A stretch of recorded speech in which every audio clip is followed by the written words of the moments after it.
हरे कृष्ण कृष्ण कृष्ण हरे हरे, हरे राम राम राम हरे हरे। तो आज के साप्ताहिक सत्संग कार्यक्रम में आप सबका हार्दिक स्वागत है। चैतन्य महाप्रभु की लीलाओं का हम विस्तार से वर्णन करेंगे आज, और एक भजन से शुरुआत करते हैं जो कलयुग के युग अवतार है श्री चैतन्य महाप्रभु, जिनको श्री गौरांग महाप्रभु के नाम से जाना जाता है। तो उनका एक भजन है जो लोचनदास ठाकुर लिखते हैं, तो उस भजन की शुरुआत करते हैं। मेरे पीछे आप दोहराने का प्रयास कीजिए। परम करुणा बहुदुई जाना निताई गौरचंद्र,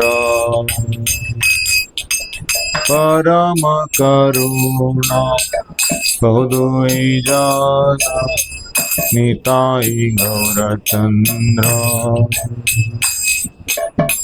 सब अवतारा सार शिरोमणि केवल आनंद कंद, सब अवतार सार शिरोमणि केवल आनंद कंद, परम करुणा बहुदुई जाना निताई गौरचंद्र।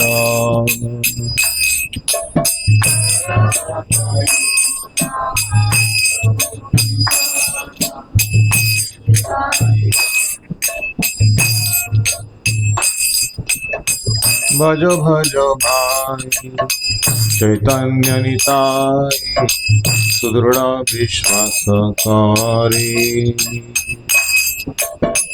भजो भजो भाई चैतन्य निताई सुदृढ़ विश्वास कारी,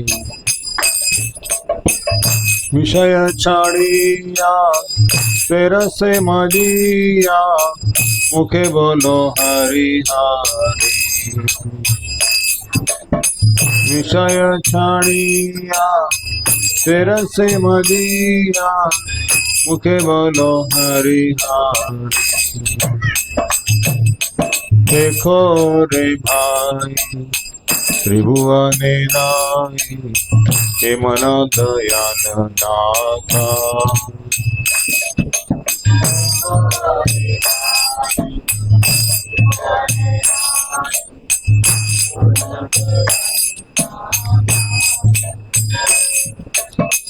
पशु पक्षी झूरे पाषाण विदारे सुनियार गुण गाथा,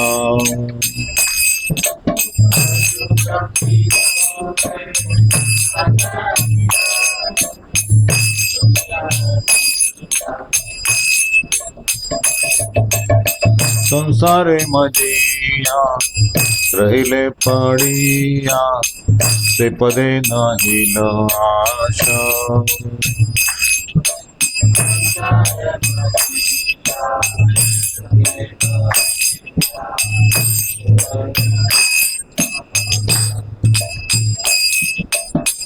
अपन करमा गुंजाए समाना कहे लोचन दास,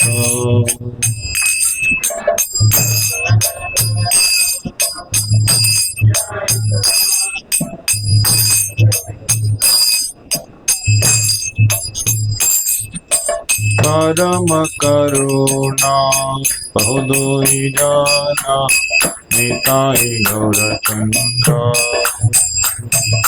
परम करुणा बहुदुई जाना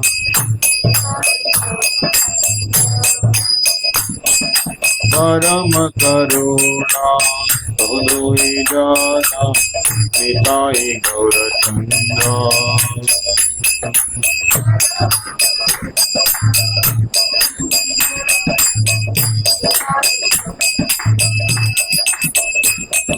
सब अवतार सर शिरोमणि केवल आनंद कंद,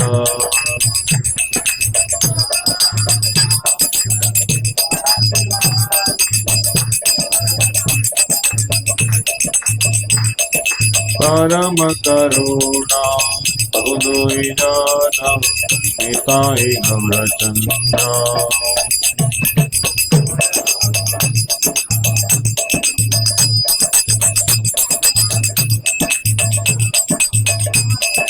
हरे कृष्णा कृष्णा कृष्णा हरे हरे, हरे राम राम राम हरे हरे।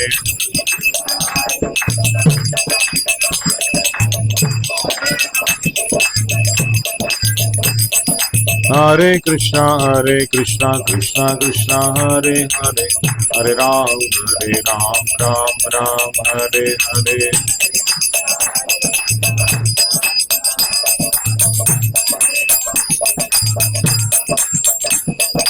हरे कृष्णा कृष्णा कृष्णा हरे हरे, हरे राम राम हरे हरे।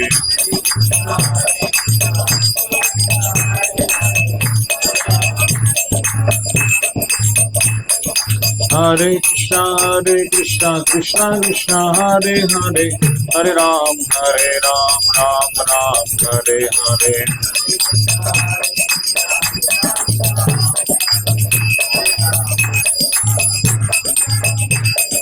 हरे कृष्णा कृष्णा कृष्णा हरे हरे, हरे राम राम हरे हरे।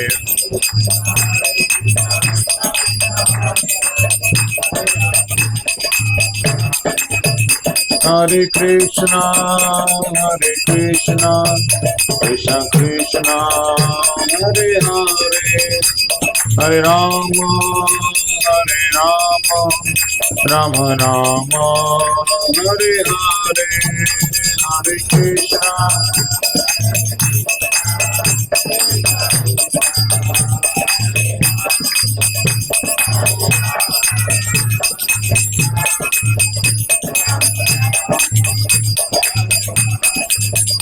हरे कृष्णा कृष्णा कृष्णा कृष्णा हरे हरे, हरे राम राम राम हरे हरे।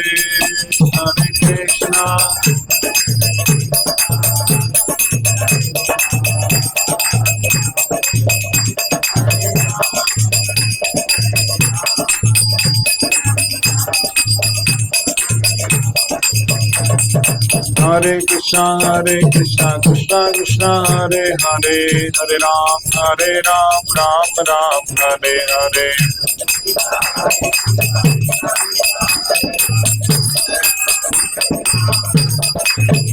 बोलो हरे कृष्णा कृष्णा हरे हरे, हरे राम राम हरे हरे।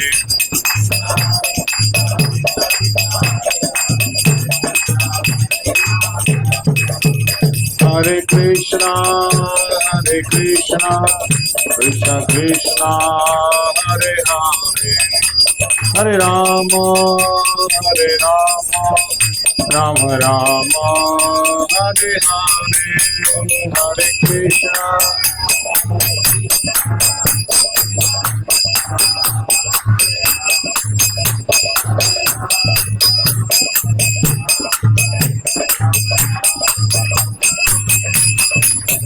जय राधा गोविंद राधे।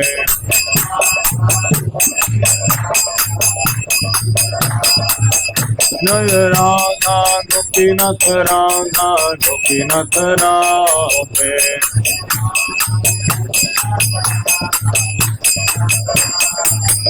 जय गौरनिताय जय गौरनिताय।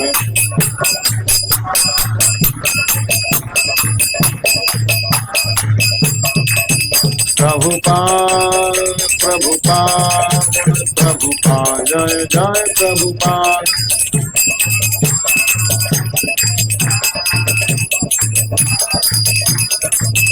निताय गौर हरि बोल निताय गौर हरि बोल।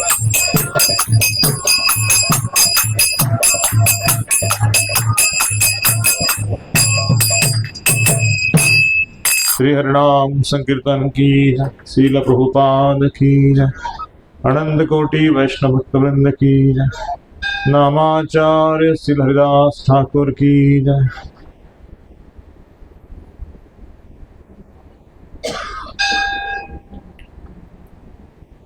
ओम नमो भगवते वासुदेवाय।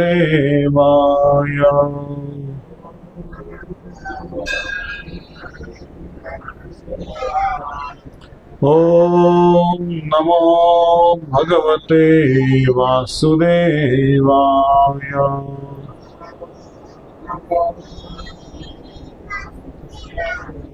ओम नमो भगवते वासुदेवाय।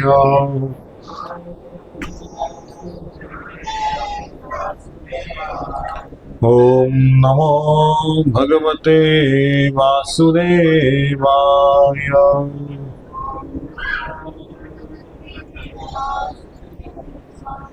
ओम अज्ञानतिमिरान्धस्य ज्ञानाञ्जनशलाकया चक्षुरुन्मिलितं येन तस्मै श्रीगुरवे नमः।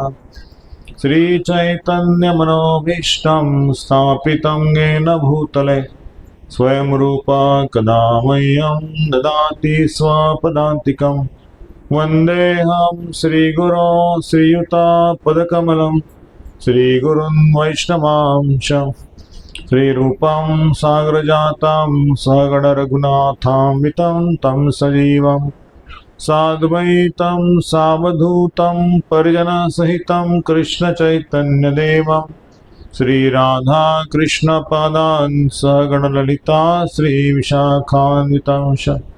वाञ्छाकल्पतरुभ्यश्च कृपा सिन्धुभ्येव च पतितानां पावनेभ्यो वैष्णवेभ्यो नमो नमः।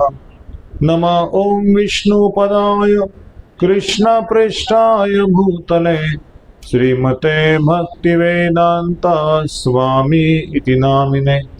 नमस्ते सारस्वती देवे गौरवाणी प्रचारिणे निर्विशेष शून्यवादी पाश्चात्यदेशतारिणे। नमो महावदन्याय कृष्ण प्रेम प्रदायते कृष्णाय कृष्ण चैतन्य नामिने गौरत्विषे नमः। हे कृष्ण करुणा सिंधु दीनबंधु जगत्पते गोपेश गोपिका कांत राधा कांत नमोस्तुते। तप्त कांचन गौरांगी श्री राधे वृंदावनेश्वरी वृषभानुसुते देवी प्रणमामि हरिप्रिये। जय श्री कृष्ण चैतन्य प्रभु नित्यानंद श्री अद्वैत गदाधर श्रीवासादि गौरभक्तवृंद। हरे कृष्णा कृष्णा कृष्णा हरे हरे हरे राम राम राम हरे हरे। हरे कृष्णा कृष्णा कृष्णा हरे हरे हरे राम राम राम हरे हरे। हरे कृष्णा कृष्णा कृष्णा हरे हरे हरे राम राम राम हरे हरे। मूकं करोति वाचालं पङ्गुलङ्घयति गिरिं यत्कृपातमं वन्दे श्रीगुरुदिनतारिणं परमानन्दमाधवं श्रीचैतन्य ईश्वरम्।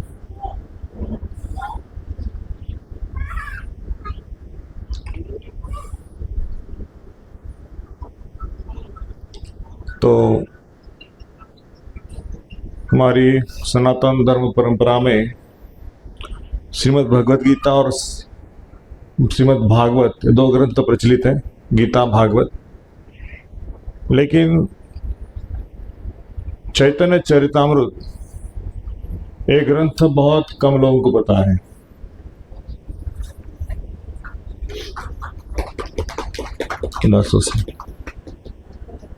तो चैतन्य चरितामृत को पीएचडी ग्रंथ कहा गया है।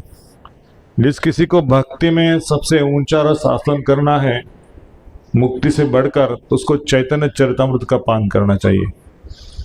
गीता यानी कि ग्रेजुएशन है, श्रीमद् भागवत यानी कि पोस्ट ग्रेजुएशन है, और चैतन्य चरितामृत माने कि पीएचडी है। तो लेकिन चैतन्य चरितामृत को पढ़ने के लिए चैतन्य महाप्रभु कौन है?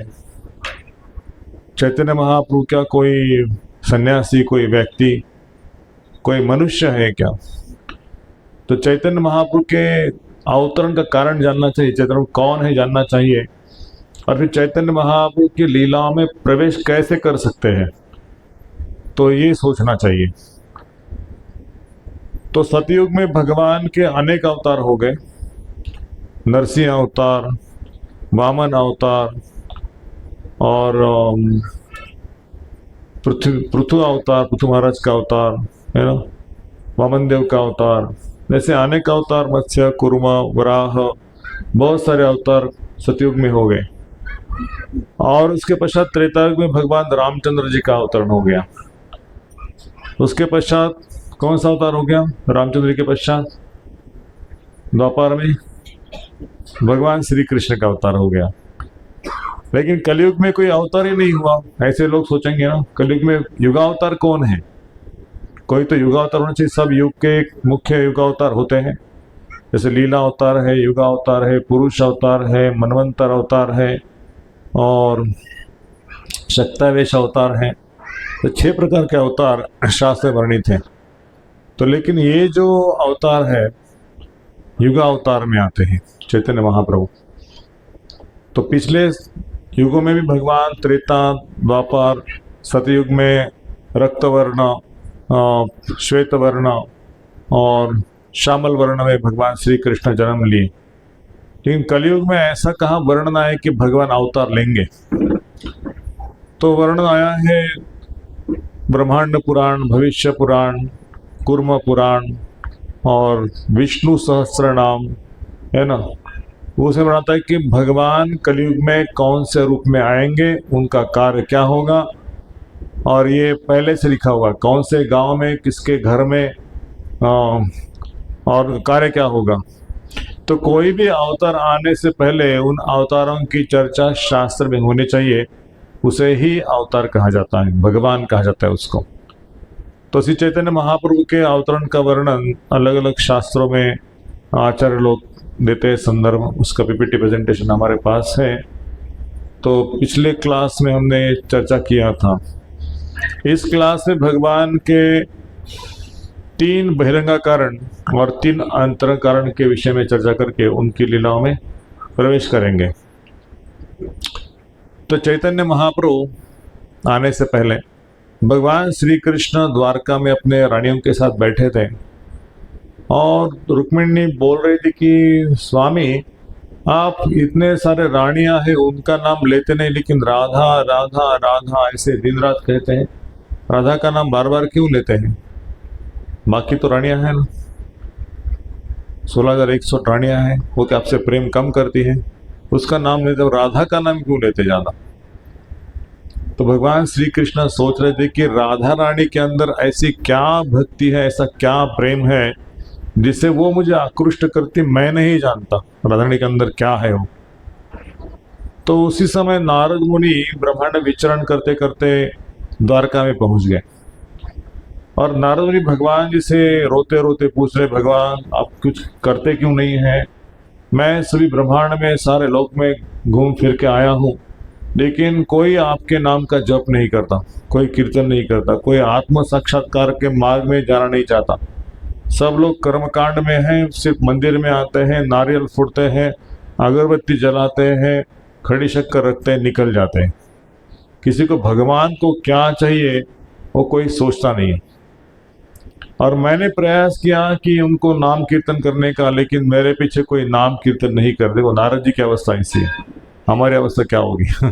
नारद जी का कोई शक्तावेश अवतार है, लेकिन उनका कोई सुनते नहीं है, भगवान नाम का जप करो, कीर्तन करो, तो आम आदमी का कौन सुनेगा? तो नारद जी रोते रोते आ गए, महाशय आप तो इतने भक्ति में बड़े चढ़े हो, आप हमेशा आनंद में रहते हो, लेकिन आपके चेहरे पे इतना दुख, इतनी निराशा ये कैसे छा गई? बोले भगवान यही कारण है कि वैष्णव लोग संतुष्ट होते हैं जब सब लोग भगवान का नाम का कीर्तन करते हैं, सब भगवान के मंदिर में आके कथा सुनते हैं। जब कोई भगवान कथा में रुचि नहीं लेता, कीर्तन नहीं करता, नाम जप नहीं करता, सिर्फ उसका जीवन खाना पीना सोना है ना और भटकना इधर उधर गलियों में, तो वैष्णव लोग दुखी होते हैं। उनको लगता है कि इतना मनुष्य जीवन प्राप्त किया है, बहुत बहुत जन्मों के बाद इस शरीर को प्राप्त किया है, लेकिन इन लोगों को भगवान के नाम में रुचि नहीं है, भगवान में रुचि नहीं है। नाम में क्या, नाम में तो बाद में आएगी।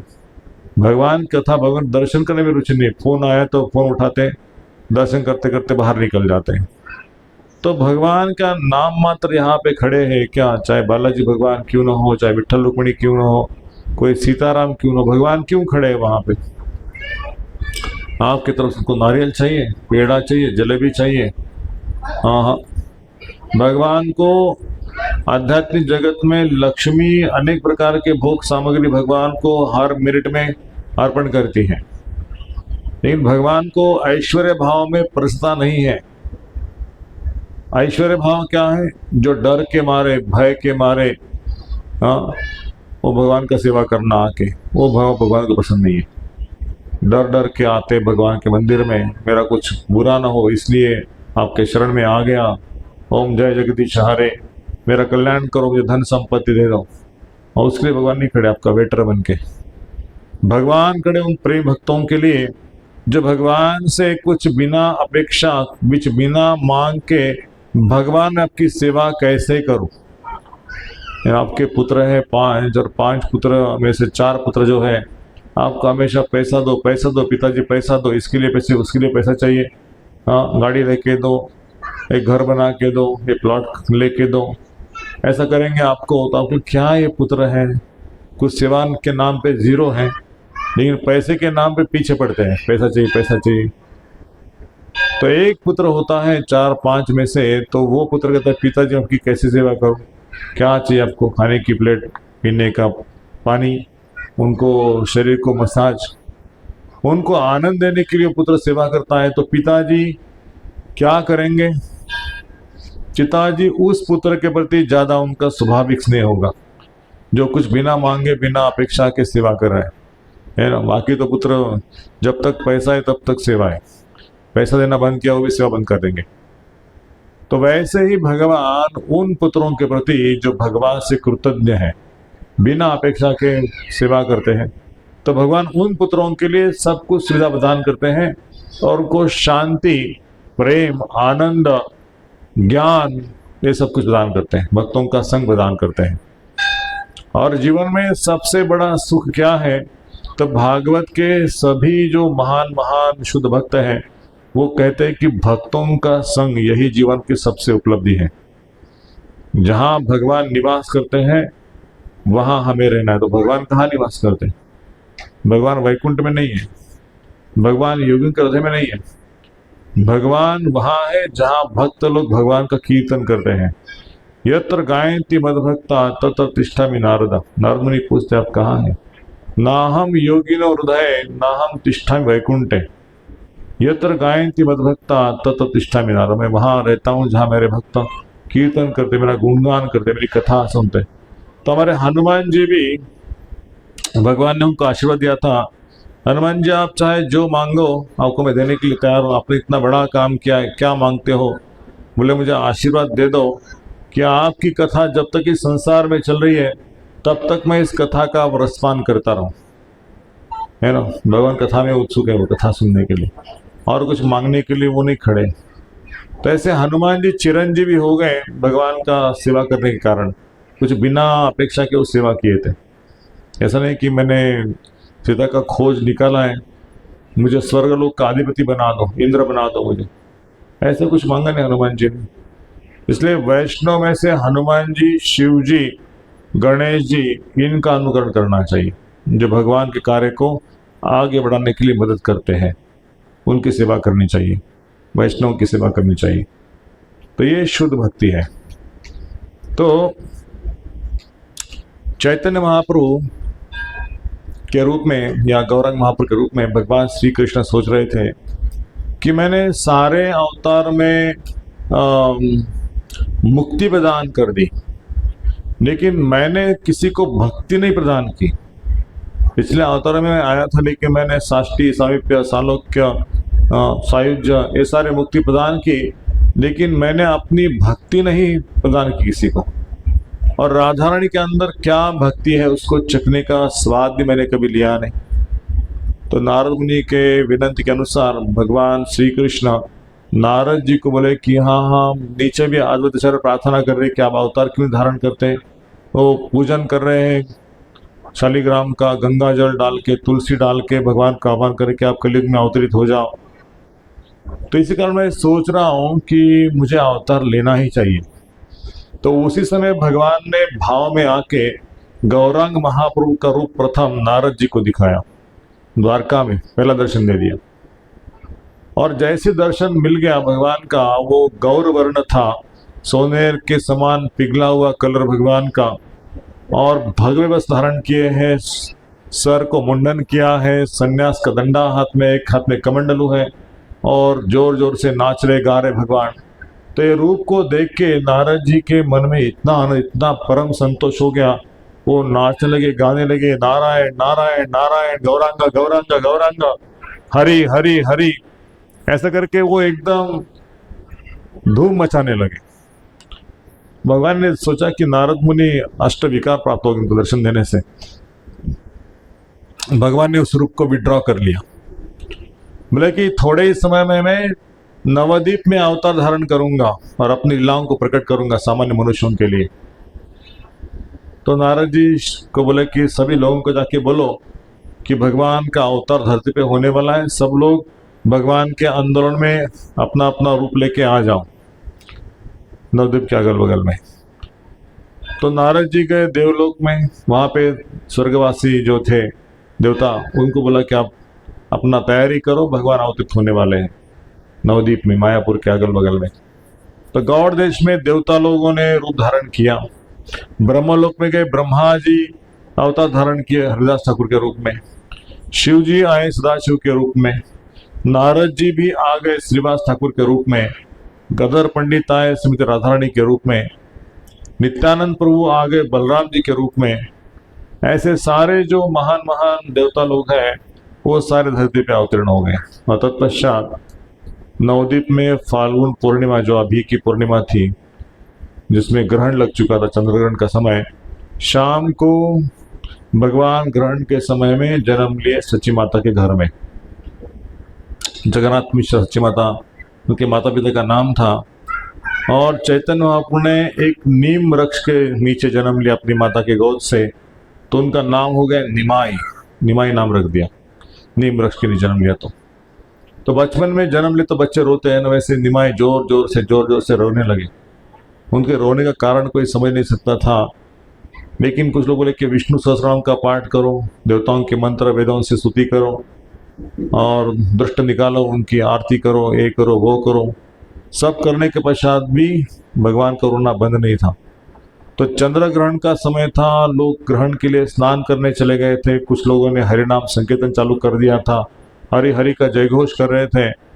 और जब वो स्नान करके आकर हरि हरि हरि करने लगे नाम संकीर्तन, तब चैतन्य अपने वो आवाज सुनी नाम संकीर्तन की और एकदम शांत हो गए, हंसने लगे, गाने लगे। तो माता ने सोचा कि अभी अभी रो रहे थे, लेकिन जैसे ये ब्राह्मण लोग आ गए स्नान करके तो उनके चेहरे पे रौनक उठी, हंसने लगे। तो बोले कि सब लोग कीर्तन करो, वैष्णव ने कहा कि सब लोग कीर्तन करो, भगवान कीर्तन चाहिए। तो कीर्तन प्रारंभ हो गया, माताएं गाने लगी, प्रभु जी गाने लगे। तत्पश्चात उनका शांति एकदम आनंद में, और बोले कि अभी बहुत समय हो गया, कीर्तन बंद करेंगे। कीर्तन बंद किया, फिर से रोना चालू। तो ऐसे लगातार हो गया कि कीर्तन ही चालू रखना चाहिए, बाकी कुछ नहीं। तो महाप्रभु दिखा रहे थे कि मेरा अवतीर्ण होने कारण है कि मैं सबको हरि नाम दे दूंगा, भगवान श्री कृष्ण का नाम देने के लिए मैं आया हूँ। आप नाम जप करो, आप कीर्तन करो, आप मनुष्य जीवन का जो परम लक्ष्य है भगवान की प्राप्ति, वैकुंठ जाने का अवसर, उसको खो मत। तो इस तरह से भगवान ने अपने बाल्यावस्था में, एकदम छोटे बालक थे, उस बाल्यावस्था में भगवान ने नाम संकीर्तन का आज्ञा दिया। अभी थोड़ा सा बालक चलने लगता है छोटे बच्चे जैसा, तो आंगन में आ गए और आंगन में खेलते खेलते खेलते उनका दृष्टि एक सांप के ऊपर चला गया। और सांप के पास गए, सांप के बॉडी के ऊपर बैठ गए और वहाँ पे बैठ के उसके सर को ऐसे निहार रहे। उसने भी ऐसा अपना फड़ा कर दिया। फिर उसके जो ऊँट्स थे उस ऊँट्स के ऊपर जाके बैठ गए, फड़ों के ऊपर, और गाने लगे, नाचने लगे, लुढ़कने लगे। सब लोग देख रहे हैं, अरे सच्ची माता का पुत्र देखो देखो सांप के ऊपर है, उसको डर नहीं है, सांप उसको खा जाएगा, उसको दंश करेगा, मर जाएगा। कितने साल के बाद सच्ची माता का पुत्र हुआ है, 8 पुत्रियां हो गई, 8 पुत्रियों का देहांत हो गया, एक पुत्र हो गया विश्वरूप, उसके पश्चात एक पुत्र की प्राप्ति हो गई और वो भी सांप के चंगुल में है, छुड़ाओ उसको छुड़ाओ। सच्ची माता ने जैसे ही देख लिया, सच्ची माता रोने लगी पुत्र को देख के। ऐसे हाल में उसका शुद्धि मतलब बेशुद्ध हो गई, वो शुद्ध निकल गया, जमीन पे गिर गई, कुछ सूझबूझ नहीं थी। और भगवान निमाई सांप के ऊपर खेल के थोड़ी देर के बाद सांप ने अपना जो ऊँट था फणों को ढीला कर दिया और महाप्रभु को छोड़ दिया और वो निकल के वापस आ गए। बोले अरे वो सांप चला गया, सांप चला गया। सच्ची माता उठो उठो उठो, देखो बच्चों को संभालो, ऐसे कैसे छोड़ दिया आपने। तो वो कौन थे जो सांप के रूप में आए थे? वो थे अनंत शेष। अनंत शेष बलराम जी भगवान को शैया के रूप में भगवान को आनंद देने के लिए आए, उनका दर्शन करने के लिए। तो किसी को पता नहीं कि अनंत शेष है। वो चले गए, अप्रकट हो गए। उसके पश्चात थोड़े दिन चले गए। जैसे भगवान श्री कृष्ण के जन्म के समय में एक पूतना नामक राक्षस आई थी, तृणावर्त आया था, अघासुर आया था, अनेक राक्षस लोग आके भगवान को मारने का प्रयास किए थे। लेकिन इस अवतार में भगवान को मारने के लिए कोई नहीं आया, भगवान को प्रेम करने के लिए आया। 2 चोर आए थे। वो चोर देखा कि ये बच्चे के ऊपर इतने सारा सोना गहना है ना, सब जवाहिर है, उसका हम चोरी करेंगे तो मालामाल हो जाएंगे। बोले बच्चे को ना हम बाहर जब खेलते हैं आंगन में, उसको उठाएंगे, उसको टॉफ़ी वीफी दे के जो आजकल करते हैं ना, उसको लेके जाएंगे, खिलाएंगे पिलाएंगे, फिर उसको मीठा मीठा बोल के उसको लेके जाएंगे, सारा सोना वीना निकाल के उस बच्चे को छोड़ देंगे जंगल में। ऐसा करके प्लान किया चोर लोगों ने। अब एक दिन निमाई खेलते खेलते आंगन में खेल रहा था। वो चोर लोग आगे दिखा कि किसी की नज़र नहीं है, उठाया बच्चे को और उठा के बोले निमाई हम आपके मित्र हैं, आपके हितैषी हैं, हमको मिलने आए हैं, आपको हम ऐसे गिफ्ट देंगे, वैसे करेंगे, हम वो खाएंगे, हम वो घूमेंगे, चलो हमारे साथ। निमाई बोले चलो चलो चलो, कहाँ जाना है? तो निमाई उनके गोद में बैठ गया और वो दूर चले गए। चलते चलते चलते शाम हो गई, जंगल में फंस गए, बाहर निकलने का रास्ता मालूम नहीं। फिर से वो घूम फिर के 1-2 घंटा, 4 घंटा, 5 घंटा घूम फिर के वापस वो निमाई के घर ही पहुंचे। मेरा इतना घूम फिरे लेकिन ये घर वापस कैसे आ गए, हमको पता नहीं चला। हम ये घर में नहीं आना चाहिए था, हम दूसरे जा, लेकिन उसी घर पे कैसे आए? तो सब लोग ताक में थे कि निमाई कहाँ चला गया, निमाई कहाँ चला, सब रो रहे थे निमाई के विरह में। तो चोर लोगों ने फिर वापस आके छोड़ दिया। तो बोले अरे बच्चा कहाँ गया था? नहीं, ये 2 मेरे काका अंकल मुझे लेके गए थे, मुझे घुमाया, मुझे खिलाया। तो भगवान की योग माया ने उन चोरों को भगवान का दर्शन दे दिया और उसके मोहक सौंदर्य से वो चोर लोग भूल गए और फिर वो चोर लोग भगवान की भक्ति में लग गए। ये भगवान की कृपा है, महत्व की कृपा। जो लोग चोरी करने के लिए आया है भगवान उसको भी भक्त बना देता। हमारे शिला प्रभुपाद एक बार ऐसे प्रवचन दे रहे थे और एक उस समय के बहुत ही दुर्भाग्यशाली समझो या जिनके पास ज़्यादा पैसा अटका नहीं, कुछ काम करने वाले ऐसे होटलों में, तो वो एक व्यक्ति आ गया। मुझे प्रभुपाद ने सुंदर सा वॉच पहना है, कीमती वॉच था, उसका नज़र प्रभुपाद के वॉच के ऊपर गया, उसको वॉच चोरी करना था। तो प्रभुपाद का वॉच देखना, प्रभुपाद ने बोला कि क्या चाहिए आपको? वॉच चाहिए? प्रभुपाद ने वॉच निकाल के दे दिया। तो वो रोने लगा व्यक्ति। बोले कि अरे स्वामी जी आपको कैसे पता कि मुझे आपका वॉच छीनना है? बोले कि हाँ मैं जानता हूँ, आपको क्या चाहिए मेरे से? अरे नहीं नहीं स्वामी जी मैं कुछ नहीं चाहता आपसे, बस आपकी कृपा दृष्टि रखो, मुझे आपके चरणों का आश्रय दो। वो मुसलमान परिवार से थे जो व्यक्ति चोरी करने के लिए आए थे। तो प्रभुपाद ने उनको प्रसाद के साथ खिलाया, बाजी बिठाया, बोले यहाँ पे रह सकते हो और आप भगवान नाम का जप करो। प्रभुपाद ने उनको हरिनाम दे दिया, हरिनाम की दीक्षा दे दिए और उस दिन से उनको थोड़ा सेवा दे दे कि जाओ सब्जी खरीद के लेके आओ, थोड़ा सब्जी कट करो, थोड़ा झाड़ू पोछा लगाओ, और वो सेवा में लगा दिया। तो उनको नाम में रुचि आ गई, वो महान भक्त बन गए। तो कहने का तात्पर्य है कि जो वैष्णव के संग में आता है वो भगवान की भक्ति को प्राप्त होता ही है। वैष्णव इतनी ताकत है। लेकिन यदि हम वैष्णव का संग नहीं करेंगे और स्वयं भगवान को प्राप्त करने जाएंगे तो भगवान बोलेंगे इस रास्ते से निकल जाओ, हमारे अंदर वो प्रेम नहीं है, हम जानते नहीं कि भगवान कैसे प्रसन्न करना है। इसलिए हमारे शास्त्र में लिखा है कि महाजन एन गता सपंत, जो पूर्ववर्ती आचार्य है, भक्त है, जो जिनके उनके गुरु का आचरण कर रहे, गुरु परंपरा में सेवा कर रहे, उन भक्तों का संग करने से भगवान की नज़र हमारे ऊपर जाती है कि हम के दासानुदास भाव में है। हमें आगे नहीं जाना है, हमें पीछे रहना है, भक्तों के पीछे रहना है, दासानुदास। लेकिन जिसको भगवान के भक्तों को पीछे ढकल के आगे जाना है, भगवान इसको देखते नहीं। भगवान देखते उन भक्तों को कि भगवान के पीछे रह के, भगवान के भक्तों के पीछे रह के दर्शन कर रहा है। भगवान की नज़र उन भक्तों के ऊपर है जो भगवान के शुद्ध भक्त है। तो शुद्ध भक्त के सामने कौन खड़ा है, उसका नज़र नहीं। भगवान शुद्ध भक्त के बाजू में कौन खड़ा है, पीछे कौन खड़ा है, तो उसके ऊपर नज़र जाएगी। अभी कलयुग में विधि मार्ग में भगवान का दर्शन कैसे करना चाहिए। लोग क्या करते हैं, पंढरपुर में जाओ, तिरुपति में जाओ, जगन्नाथपुर में जाओ, भक्तों को पीछे छोड़ के आगे दर्शन कर जाते हैं। ये दर्शन की विधि नहीं है। सबको पीछे पीछे करके लाइन तोड़ के आगे चले जाएंगे दर्शन करने के लिए, जैसे कि हम भगवान के बहुत महान भक्त हैं, है ना। उनको दर्शन नहीं मिलेगा, वो सामने जाएंगे लेकिन अंदर से ऐसे भाव नहीं आएंगे। भगवान के पास जाने से आश्रु आना चाहिए, लगना चाहिए, कुछ प्रार्थनाएं प्रकट होनी चाहिए अंदर से। भगवान का दर्शन लगना चाहिए कि भगवान साक्षात यहाँ पे खड़े हैं, विष्णु ही है, वो अभिन्न है भगवान की मूर्ति से। ऐसा भाव प्रकट हो कि भगवान आपको भूल के मैं संसार में तड़प रहा हूँ, जन्मों जन्मों से मैं आपका संग नहीं कर पाया, मुझे आपने आश्रय दे दिया, मैं कृतकृत्य हो गया, मैं आपकी सेवा कैसे करूँ। रोना चाहिए। भगवान जैसे माँ के जैसे हैं, आपका प्यार ही सर्वोच्च है, आपके चरण में मेरा जीवन अर्पित करता हूँ, आप मुझे आपके चरणों में सेवा में लगाइए, मुझे माया से छोड़ दो। ऐसे प्रार्थना भगवान के चरण में आने चाहिए। मुझे कुछ नहीं चाहिए, मुझे आपके चरणों के सिवा कुछ नहीं चाहिए। सारी संपत्ति, सारा ऐश्वर्य, सब कुछ है, सब कुछ आपका है।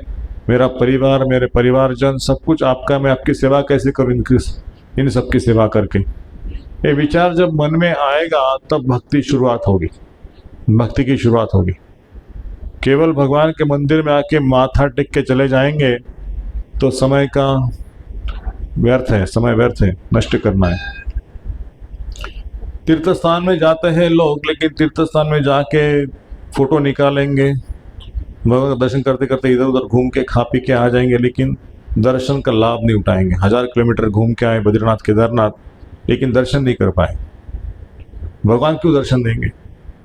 भगवान उस व्यक्ति को दर्शन देते हैं जो भगवान की तलाश में है, भगवान के ताक में है, भगवान को खोज रहे हैं, उन लोगों के लिए भगवान है।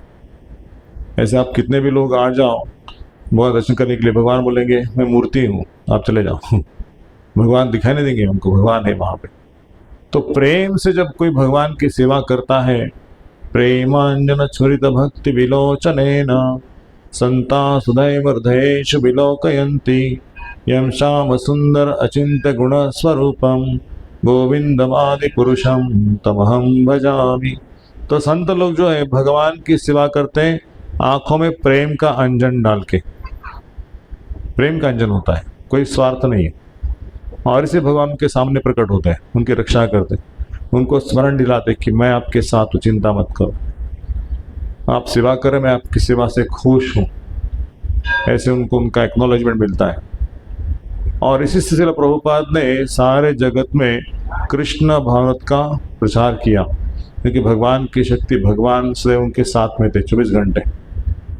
और संसार का उद्धार करने के लिए ऐसे महात्माओं को भगवान भेज देते हैं। तो चैतन्य महाप्रभु इस कलिकाल में गौरांग महाप्रभु के रूप में प्रकट हो गए नदिया में। नदिया मतलब नवद्वीप कहते हैं उसको, मायापुर के पास। और वहाँ प्रकट होकर उन्हें बाल लीला को आरंभ कर दिया। तो 2 चोर भक्त बन गए उनकी लीला में, उन्हें वर्णन किया। उसके बाद निमाई थोड़े बड़े हो गए, स्कूल में जाने लगे, पाठशाला प्रारंभ कर दी। माता पिता स्कूल को लेके छोड़ते थे उनको, जैसे स्कूल में बैठते थोड़ी देर के लिए, लेकिन फिर स्कूल से निकल के वो गंगा की तरफ आते थे। गंगा में खेलना कूदना और लोगों को थोड़ा सा उनके साथ चेष्टा करना, बोलना मैं विष्णु हूँ, मैं भगवान हूँ, मैं ही शिव हूँ, मैं ही विष्णु हूँ, मेरी पूजा करो।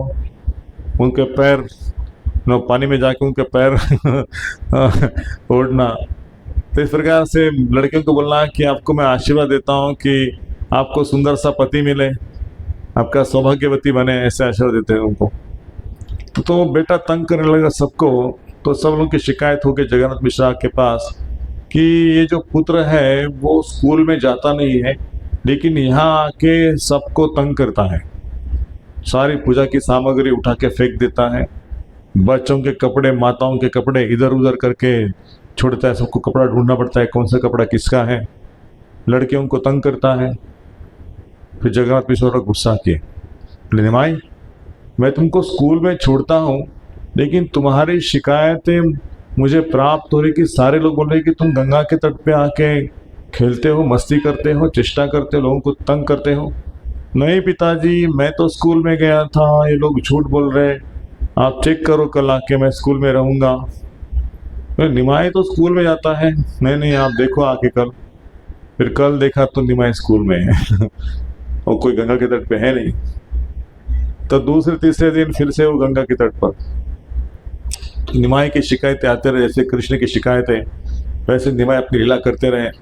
अभी वो खेलने कूदने का समय हो गया, निमाई थोड़े बड़े हो गए, किशोर अवस्था में प्राप्त हो गए। उन्होंने सोचा कि पिताजी का भी देहांत तो हो चुका, जगन्नाथ मिश्रा अपने लोक में चले गए, माता अकेली है, विश्वरूप का सन्यास हो गया, बड़ा भाई सन्यास लेके चला गया। तो सोचा कि अरे पिताजी चले गए, भाई चला गया, माँ और मैं अकेला हूँ।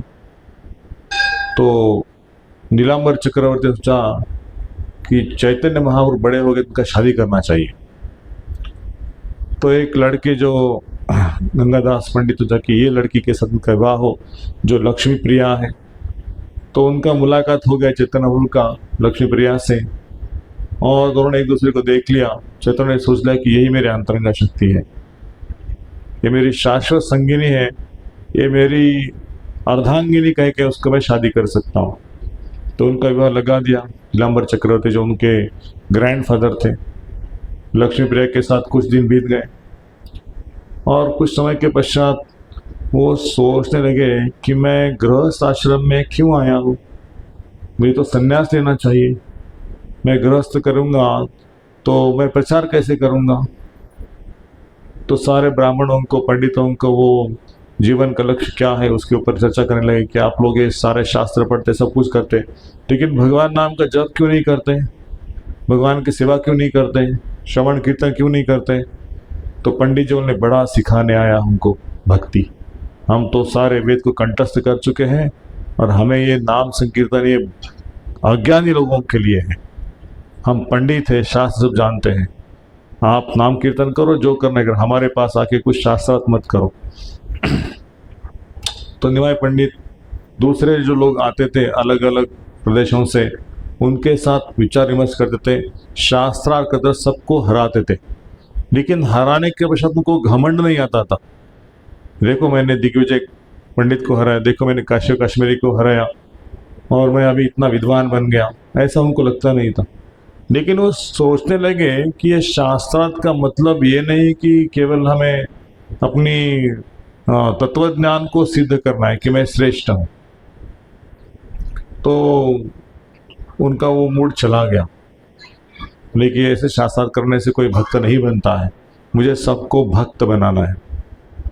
तो वो चले गए जगन्नाथपुरी में, गया में अपने पिताजी जगन्नाथ मिश्र का वर्ष श्राद्ध करने के लिए, और वहाँ पे उनकी मुलाकात ईश्वरपुरी से हो गई। ईश्वरपुरी जो माधवेंद्रपुरी के शिष्य थे, उनको दंड प्रणाम किया उनके चरणों की धूली अपने मस्तक पे लगाई। बोले कि गुरुदेव कि आप मुझे शिक्षा दीजिए, मुझे आप अपना सेवक करके अपनाइए। मैं कुछ शिक्षा प्राप्त करना चाहता हूँ, मैं कुछ भक्ति करना चाहता हूँ। तो निमाई की तरफ देखा ईश्वरपुरी ने, बोले कि निमाई तुम इतने बड़े तत्वज्ञानी हो, इतने बड़े बुद्धिमान हो, तुम कोई साधारण नहीं हो, मैं क्या आपसे दीक्षा दूंगा? नहीं नहीं, आप मेरे गुरु हो, आप मुझे शिष्य के रूप में स्वीकार करो। तो उसके पहले दिन भगवान उनके सपने में आके कहे थे कि एक बालक आपके पास आएगा और उसको आप दीक्षा दे देना। पहले भगवान ने कहा था उसको हरिनाम का दीक्षा दे दो। तो हरिनाम का दीक्षा प्राप्त किए, फिर आ गए अपने गांव में नवद्वीप में। आने के पश्चात इतने हम्बल, इतने नम्र बन गए, कभी उन्होंने किसी से शास्त्र किया ही नहीं, और हमेशा गोपी गोपी राधा राधा, हरे कृष्णा कृष्णा कृष्णा हरे हरे, हरे राम राम राम हरे हरे, ऐसे जोर जोर से चिल्लाते पुकारते, भगवान का नाम कीर्तन करते। सब लोग बोलने लगे निमाई में क्या हो गया? कोई बोले उसको भूत लग गया, भूत बाधा हो गई उसको। वो इतना हरिनाम में मत्त होता है, हरिनाम गाता है, कुछ खाता नहीं, कुछ पीता नहीं, कुछ सोता नहीं, केवल नाम जप करता है। शायद उसको भूत की बाधा हो गई। उसकी आरती उतारो, उसकी पूजा करो, देवताओं का आह्वान करो, मांत्रिक को बुलाओ, तांत्रिक को बुलाओ, लेकिन किसी को पता नहीं। केवल नवद्वीप के जो वैष्णव लोग थे उनको पता था कि निमाई पंडित अभी भक्ति को प्राप्त किए हैं। उनको शास्त्र में रुचि नहीं है, उनको कथा में रुचि है, कीर्तन में रुचि है, शास्त्रार्थ करने में रुचि नहीं है। तो निमाई पंडित ने सोचा कि मैं शादी किया हूँ, मैंने दीक्षा प्राप्त किया, लेकिन ये लोग मेरा सुन नहीं रहे हैं। तो अपनी माता से कहते हैं कि माता मुझे क्या करना चाहिए? मुझे संन्यास लेना चाहिए। जब मैं संन्यास ले लूँगा तो ये लोग मेरे प्रति अपराध नहीं करेंगे। अभी मैं गृहस्थ हूँ तो ये लोग सोचते हैं कि गृहस्थ से क्या सुनना है, इसको भक्ति क्या सिखाएगा मुझे। जिनका उद्धार करने के लिए आया हूँ उनका तो उद्धार की बात तो दूर, लेकिन उनकी दुर्गति होते जा रही है। संसार में रह के भगवान के प्रति अपराध हो रहा है उनके हाथ से, उनका गति क्या होगा? भगवान सोचते कि मुझे गृह त्याग करना चाहिए। अपनी माता से कहते हैं कि मुझे संन्यास लेना है और मैं संन्यास लेके जगत का उद्धार करूंगा। तो सच्ची माता ने कहा कि पागल हो गए क्या? अभी शादी किया है, अपनी अर्धांगिनी घर में है, मैं एक विधवा स्त्री हूँ घर में, पिताजी का देहांत हो गया, आपको पता है, और संभालने वाला कौन है? हम दोनों स्त्रियां घर में, आपके बड़े भाई घर छोड़ के चले गए हैं, मेरा दूसरा कोई आश्रय नहीं, केवल आप ही मेरा एक में आश्रय हो। तो बोलने के पश्चात सच्ची माता के पैरों की जमीन सरक गई, जैसे आसमान सिर के ऊपर ठाक छा गया, उनकी होश निकल गए, एकदम सुन्न होके बैठ गई। कोई उसका बुद्धि काम नहीं कर रहा है, रो रही है, दिन रात उसका नींद छूट गया। बोले बेटा अभी विश्वरूप छोड़ के चला गया है और ये विश्वम्भर भी मुझे छोड़ के चला जाना चाहता है, मैं किसको देख के जीऊँ अभी? इससे अच्छा मुझे मौत क्यों नहीं आती, मरती क्यों नहीं है, ऐसा सोचने लगी। तो विश्वम्भर ने कहा कि माता आपको पता नहीं आप कौन हो, मैं कौन हूँ? बोले त्रेता युग में मैं आया था तो आप मेरी माता कौशल्या थी, मैं आपका पुत्र राम था। मैं जब द्वापर में आया था आप मेरी माता यशोदा थी, मैं कृष्ण था। मेरे अनेक अवतार हो गए, मैं वामन देव के रूप में आया था, आप मेरी माता आदिति थी। कृष्ण गर्भ के रूप में आया था। तो ऐसे अनेक अवतार मेरे होते रहते हैं, लेकिन हर एक अवतार में आप मेरी माता के रूप में आती हो, और इस अवतार में आप सच्ची माता के रूप में आई हो, लेकिन मैं आपसे कभी दूर नहीं जाता। ये संन्यास लेने का एकमात्र कारण है कि संसार के लोगों का उद्धार करना है। ये लोग भक्ति को प्राप्त करना चाहिए, लेकिन ये लोग संसार की वस्तुओं को प्राप्त कर रहे हैं। उसको सिखाने के लिए मैं आया हूँ एक भक्त के रूप में। तो कृष्णदास कविराज गोस्वामी बताए थे कि 3 अंतरंग कारण है और 3 बहिरंग कारण है। 3 अंतरंग कारण जो है वो भगवान श्री कृष्ण, जो राधा रानी का भाव है, राधा रानी का स्तर क्या है, राधा रानी का भाव क्या है, राधा रानी का प्रेम क्या है, और उस प्रेम से जो आनंद मिलता है राधा रानी को भगवान को सेवा करने से, तो प्रेम की महिमा क्या है उसको जानने के लिए वो राधा रानी का स्तर प्राप्त करते हैं, राधा रानी की अंग कांति को धारण करते हैं। राधा रानी का एक नाम है गौरांगी और चैतन्य महाप्रभु का नाम है गौरांग। और राधा रानी का भाव जो है सर्वोच्च भाव, महाभाव, महाभाव शिरोमणि, तो वो महाभाव को धारण करते, जो विप्रलंब अवस्था है उस भाव को धारण करते कि वो कृष्ण को ढूंढते, कृष्ण कहाँ है, कृष्ण कहाँ है, कृष्ण कहाँ है, कृष्ण कहाँ है, मुझे कृष्ण दो, मुझे कृष्ण दो। तो कृष्ण को ढूंढ रहे, भले भगवान श्री कृष्ण है लेकिन राधा रानी के भाव में सबको कृष्ण कृष्ण कृष्ण, मुझे कृष्ण दो, भिक्षा मांग रहे कृष्ण। तो ये राधा रानी का भाव क्या है समझने के लिए भगवान भक्त रूप में आते हैं। सर्वोच्च भाव जो राधा रानी का और भक्त का भाव है, उस भक्त के भाव में आके वो भक्ति का आस्वादन कर रहे। ये तीन कारण बताए हमने, अंतरंग कारण। दूसरे कारण बताते हैं कि अद्वैताचार्य की प्रार्थना, जो अद्वैताचार्य नीचे प्रार्थना करे शालिग्राम का पूजन करके तुलसी गंगा जल डाल के कि श्री कृष्ण अब धरती पे अवतरित हो जाओ, कोई भगवान का नाम नहीं लेता है, किसी को रुचि नहीं है भगवत धाम में जाने की, आप ही इस जगत के उद्धारक हो, जगत कल्याणकारी हो, आप आएंगे तो ये लोग भक्ति को समझेंगे, आप कुछ करो। तो अद्वैताचार्य की प्रार्थना से भगवान इस कलयुग में आ गए। दूसरा कारण बताते हैं कि कलयुग में युगावतार कौन होगा। लोग बोलेंगे कि मैं युगावतार हूँ, मैं हूँ, मैं हूँ। सब दूसरे दूसरे अवतारों की पूजा करेंगे, जो अवतार नहीं है, नकली है, ढोंगी है, उसको लोग अवतार मान के उनकी पूजा करें। कल की अवतार है, ये फलाना अवतार है, फलाना अवतार है। ऐसे नकली अवतारों का बाजार हो जाएगा तो असली जो भगवान है वो सूर्य के से ढक जाएंगे। तो असली अवतार को मैं प्रकट करूंगा और जब लोग मेरी पूजा करेंगे, मेरी बात को मानेंगे, तो भगवान श्री कृष्ण के उनको मैं प्राप्ति करके दूंगा युगावतार को सिद्ध करने के लिए। और तीसरा कहते हैं कि कलयुग में जो युग धर्म है उसका पालन क्या है, कौन सा युग धर्म है। ओम नमः शिवाय का जप है युग धर्म, या ओम नारायण नमः है, या ओम नमो भगवते वासुदेवाय है, या गणेशाय नमः। कौन सा जप है कलयुग में। कोई स्वामी समर्थ का करता है, कोई गणेश का करता है, कोई शिवजी का करता है, कोई पार्वती का करता है, हजारों हजारों देवता है, सबका साईं बाबा का करता है, गजानन महाराज करता है, कोई किसी करता है, स्वामी समर्थ करता है। लेकिन कलयुग में भगवान कौन है। क्या स्वामी समर्थ भगवान है, क्या साईं बाबा भगवान है, क्या गजानन महाराज भगवान है। क्या गीता में लिखा है यदा यदा हि धर्मस्य ग्लानिर्भवति भारत अभ्युत्थानम धर्मस्य तदात्मानं सृजाम्यहम् परित्राणाय साधूनां विनाशाय दुष्कृताम्, ऐसा लिखा है उनके बारे में। कौन आता है कलयुग में। तो भगवान श्री कृष्ण कहते हैं कि मैं कलयुग में आऊंगा, अपने आचार्यते सवार सिखाए, सबको सिखाने के लिए मैं हरिनाम संकीर्तन के रूप में युग धर्म सिखाऊंगा, मैं आचरण करूंगा और सबको सिखाऊंगा। गीता में मैंने कहा है ना, यद्यत आचरति श्रेष्ठ तत्तत् अवितरजनो स्वयं प्रमाणं कुरुते लोकस्य अनुवर्तते। जो समाज के उच्च लोक है, उच्च वर्ण के, उच्च बुद्धि के, उच्च संस्कार के, वो जो आचरण करेंगे उसके अनुसार सामान्य लोग उनका आचरण करते हैं। यदि वो लोग उन्हें आचरण करेंगे भगवान का नाम कीर्तन भगवान करता, तो सामान्य लोग भी खाना पीना सोना, मॉल में जाना, पटाखे फोड़ना, दिवाली में खाना, कपड़े पहनना, वही करेंगे। लेकिन किसी को भगवान के मंदिर में जाना, दिवाली में जल्दी जल्दी उठना, नाम जप करना, मंगल आरती करना। जैसे आप जयपुर में जाओगे तो राधा गोविंद जी के मंदिर में सुबह मंगल आरती के लिए कितने लोग होते हैं, 2000 से ज़्यादा।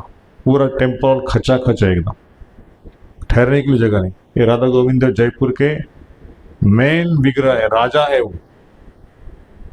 तो इसलिए वो राजा मानसिंह जिन्होंने मंदिर बनवाया प्राचीन काल में, उसकी संस्कृति यह है कि भगवान हमारे अधिष्ठाता है, भगवान के लिए हमें कर्म करना चाहिए, भगवान का नाम ही हमारा मुख्य धर्म होना चाहिए। और शास्त्र में धर्म और मोक्ष के अंदर अर्थ और काम को रखा है। धर्म प्रमुख है, उसका मोक्ष उसके अंदर जो है वो काम और अर्थ है। तो यदि धर्म का पालन करते हो तो अर्थ मिलेगा, अर्थ से आपका जो भी इंद्रवती की इच्छा है वो पूरी होगी और अंत समय आपको मोक्ष यानी कि भक्ति प्राप्त होगी। ये 4 पुरुषार्थ हो गए, लेकिन उससे पंचम पुरुषार्थ है जो भगवान की भक्ति है। तो भक्ति सिखाने के लिए भगवान श्री कृष्ण स्वयं अवतरित होते हैं और सबको वो हरिनाम प्रदान करते हैं। तो चैतन्य महाप्रभु संन्यास लेने के पश्चात नवद्वीप में आ गए और नवद्वीप में आके वो अद्वैताचार्य और सारे भक्तों को बोले कि हमें नाम संकीर्तन करना है। तो पहला नाम संकीर्तन उन्हें नवद्वीप में निकाला। पहले नाम संकीर्तन होता था, लेकिन चांद काजी वहाँ का जो मुसलमान था वो देखता था कि ये लोग रास्ते पे आके ऐसे डांस करते हैं, मृदंग बजाते हैं, करताल बजाते हैं, जोर शोर से नाचते हैं। तो मेरे राज्य में यदि कोई ऐसा कीर्तन करेगा उसकी टांगें तोड़ दी जाएगी, उसके पत्नियों का अपहरण किया जाएगा, उसके बच्चों को मारा जाएगा, तलवार से गर्दन काट दी जाएगी, कोई हिम्मत ना करे। तो एक बार किसी वैष्णव जी चलो चलो हम कीर्तन कर देखते क्या होता है। तो जैसे वो कीर्तन के लिए निकल गए, ये मुसलमान लोग आ गए जल्लाद और उन्हें उनके मृदंग तोड़ दिए, उनको हाथ पैर मारने के लिए आ गए। तो ये लोग भाग के निकल गए, तभी से कीर्तन बंद हो गया। तो चैतन्य महाप्रभु को समझ में आया है कि ये जो चांद काजी है वो काजी ने फरमान निकाला कि कोई हिम्मत न करे कीर्तन करने की स्ट्रीट पे, कोई भगवान का नाम नहीं लेना चाहिए, केवल अल्लाह एक ही भगवान है। ऐसा ले चलो सबको बोलो कि घर घर से प्रत्येक व्यक्ति बाहर आए और मेरे साथ संकीर्तन करे, भगवान श्री कृष्ण सबकी रक्षा करें, कोई चिंता करने की बात नहीं, सबको बाहर निकालो, कोई गांव में नहीं रहना चाहिए।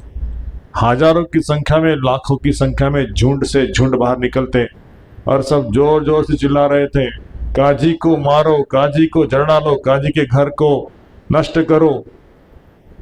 और कौन रोक सकता है इस हरिनाम संकीर्तन को? जोर जोर से संकीर्तन चल रहा है, सब लोग नाच रहे गा रहे।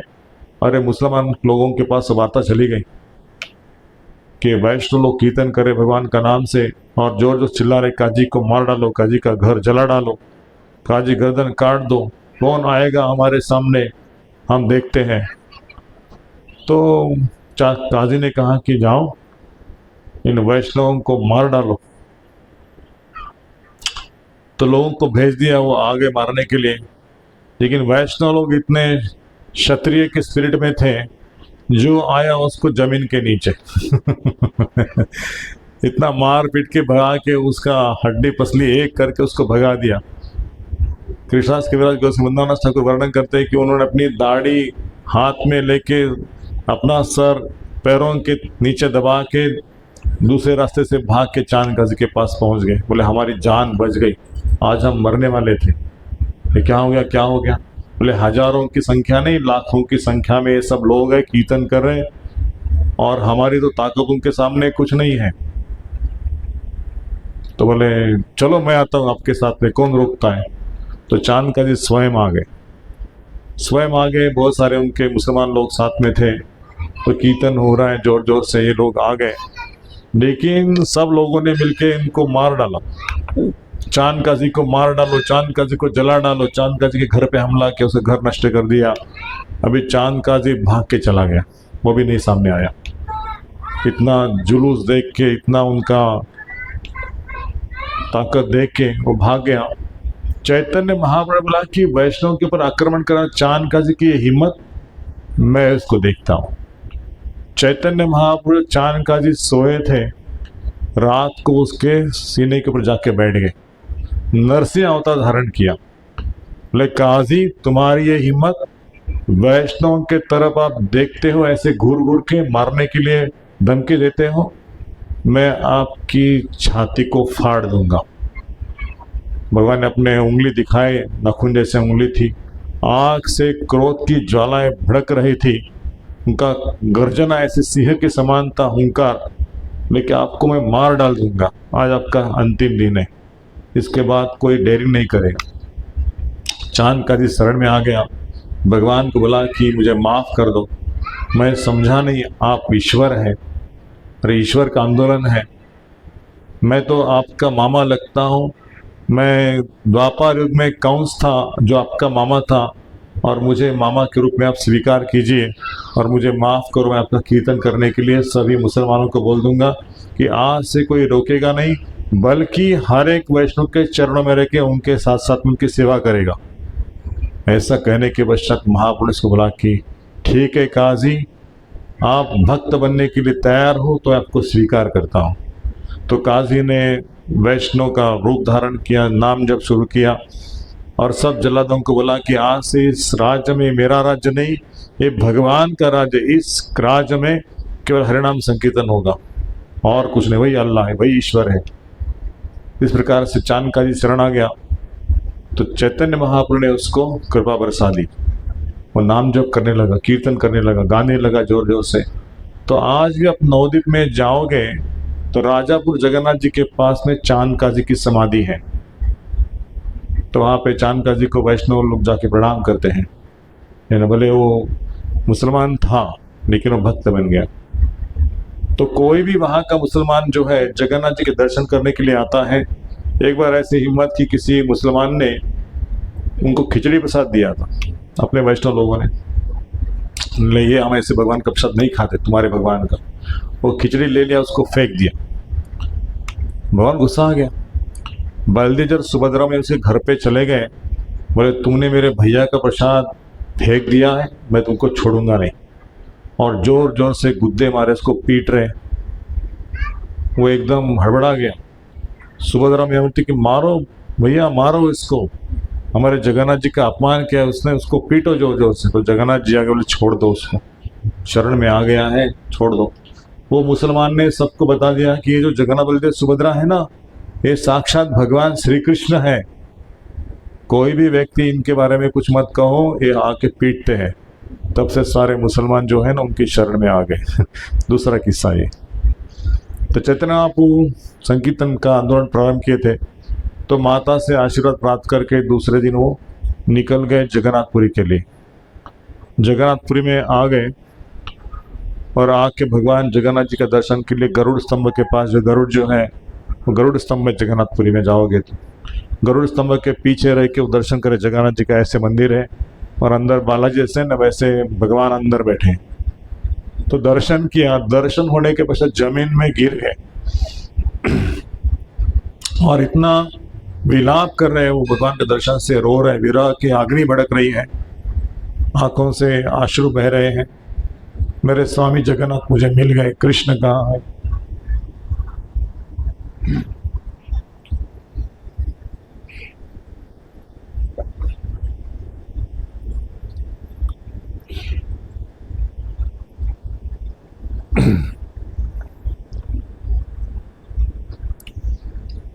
तो नीचे जमीन पे गिरने के पश्चात कुछ जो पंडा लोग थे, ब्राह्मण लोग को देखा कि एक सन्यासी आया है और वो ऐसे नाटक करके जमीन पे लुढ़क रहा है, लोटपोट कर रहा है। ऐसा कोई आज तक नहीं हुआ। ये सन्यासी कौन है, इसको दर्शन लेने का विधि पता नहीं क्या? उसको उठाओ और मंदिर के बाद उसको छोड़ दो।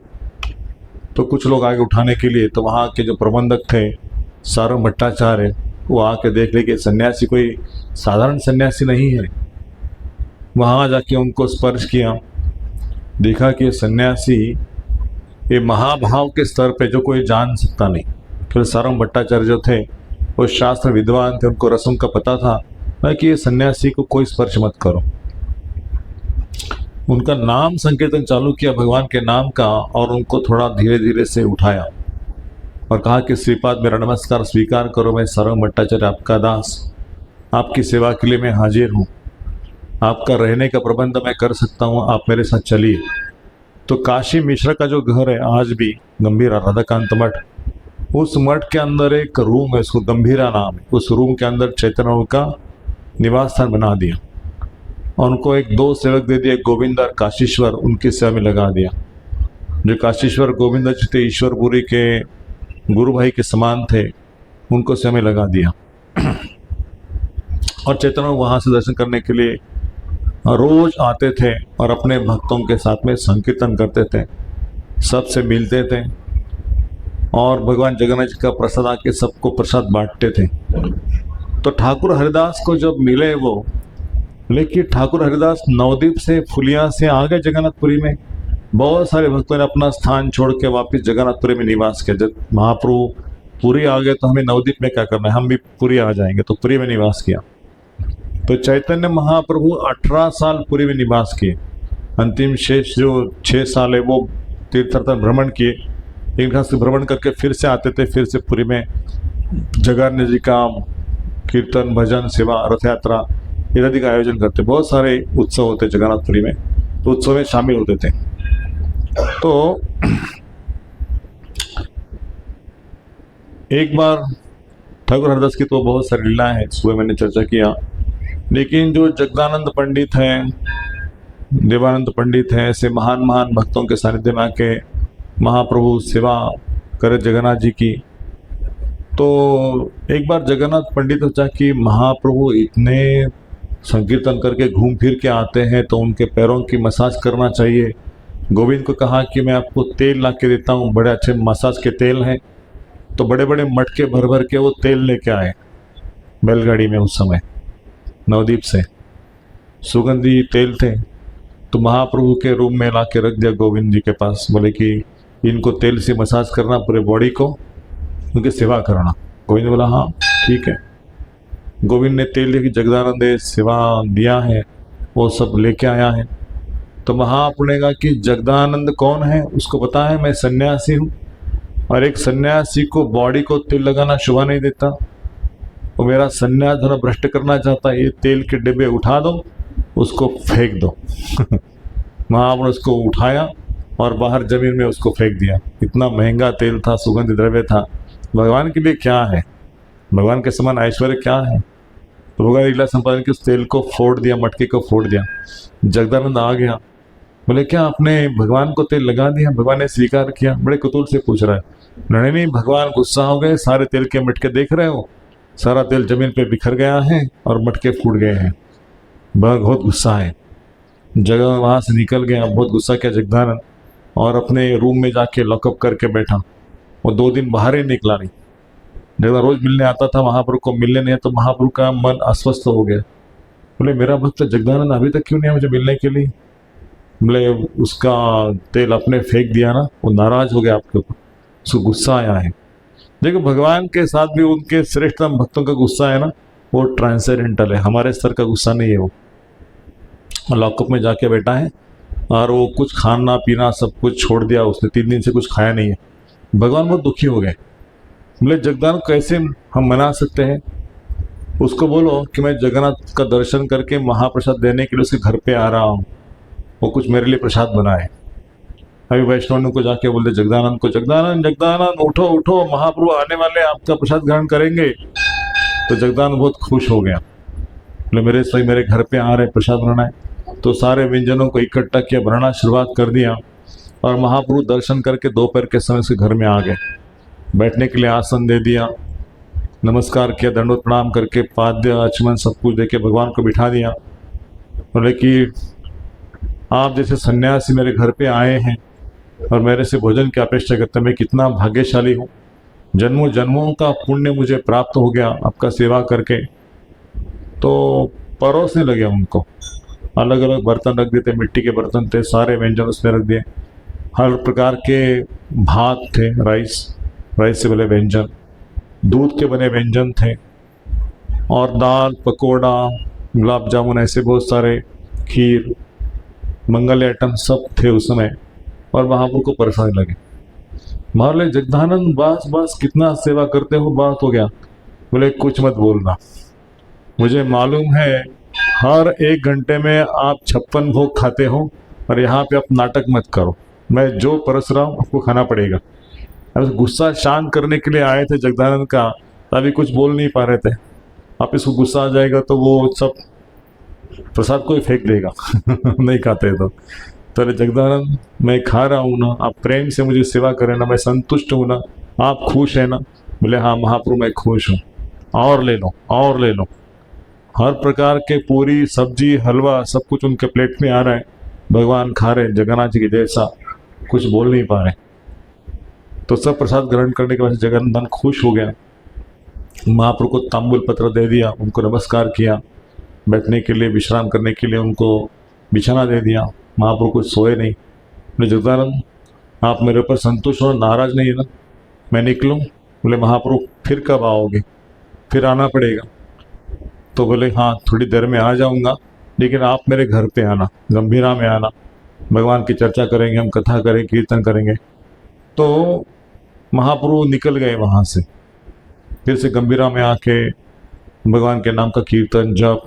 कभी कभी इतने विलाप में रहते थे कि अपने हाथों से जो दीवारों को पीटते थे, सर से दीवारों को पीटते थे, राधा राधा राधा, गोपी गोपी, कृष्ण कहाँ है, कृष्ण कहाँ है, मैं कृष्ण को मिल नहीं पाया आज, कृष्ण मेरे दर्शन नहीं दिया मुझे आज, मैं कैसे जीवन धारण किया हूँ, मुझे तो शरीर छूटना चाहिए। भगवान का विलाप में वो रो रहे थे। इतना प्रेम, इतना प्रेम, इतना प्रेम। तो उसको दो सेवकों ने रख दिया कि इनके ऊपर ध्यान रखो। कभी कभी वो घर से बाहर निकल के समुद्र में छलांग लगाते थे। एक बार ऐसे वो चले गए समुद्र के पास और समुद्र में छलांग लगा दी, और समुद्र में चले गए, बाहर ही नहीं आए। एक मछुआरा था, मछुआरे के जाले में फंस गए। उसको बड़ी मछली मिल गई आज, वो मछली को निकालने के लिए वो जाली से निकाल दिया, और जाली से निकाल दिया तो ये बड़ा मछली नहीं, ये चैतन्य महाप्रभु का शरीर था जो ट्रांस में चले गए थे ऐसे भजन करते करते। उसको स्पर्श किया तो मछुआरे के अंदर वो सब अष्टविकार आ गए, और वो हरे कृष्ण महामंत्र गाने लगा और डांस करने लगा। उस मच्छर अपने गांव में गया, बोले इसको कुछ तो बाधा हो गई है, इसका भूत लग गया कुछ तो दूसरे व्यक्ति ने उसको स्पर्श किया, उसको बाधा हो गई, वो हरे कृष्ण गाने लगा। उसने अनेक लोगों को स्पर्श किया, उसको बाधा हो गई, वो भी हरे कृष्ण बन गया। ऐसे करके पूरा गांव हरे कृष्ण भक्त बन गया। तो चैतन्य महाप्रभु सिखा रहे थे कि मेरे संग में जो व्यक्ति आएगा, चाहे पापी से पापी क्यों ना हो, लेकिन यदि मेरे संग में आएगा तो उसको अष्टविकार प्राप्त हो सकते हैं। मैं म्लेच्छों का, यवनों का उद्धार करने के लिए आया हूँ, तो बाकी लोगों की बात क्या है, सामान्य लोगों की बात क्या। सामान्य लोग यदि मेरे भजन में लगते हैं, कीर्तन में लगते हैं, तो चैतन्य चरितामृत के आदि लीला में इसी चौथे अध्याय में कृष्णदास कविराज गोस्वामी लिखते हैं, भारत भूमि जन्म होइल जन्म करी सार्थक कर परोपकार, कि जिसका भारत में जन्म हुआ है उसका कर्तव्य है कि अपना जन्म सार्थक करके दूसरों का जन्म सार्थक करने के लिए मदद करना चाहिए। और वो कहते हैं, थोड़ा समय दीजिए।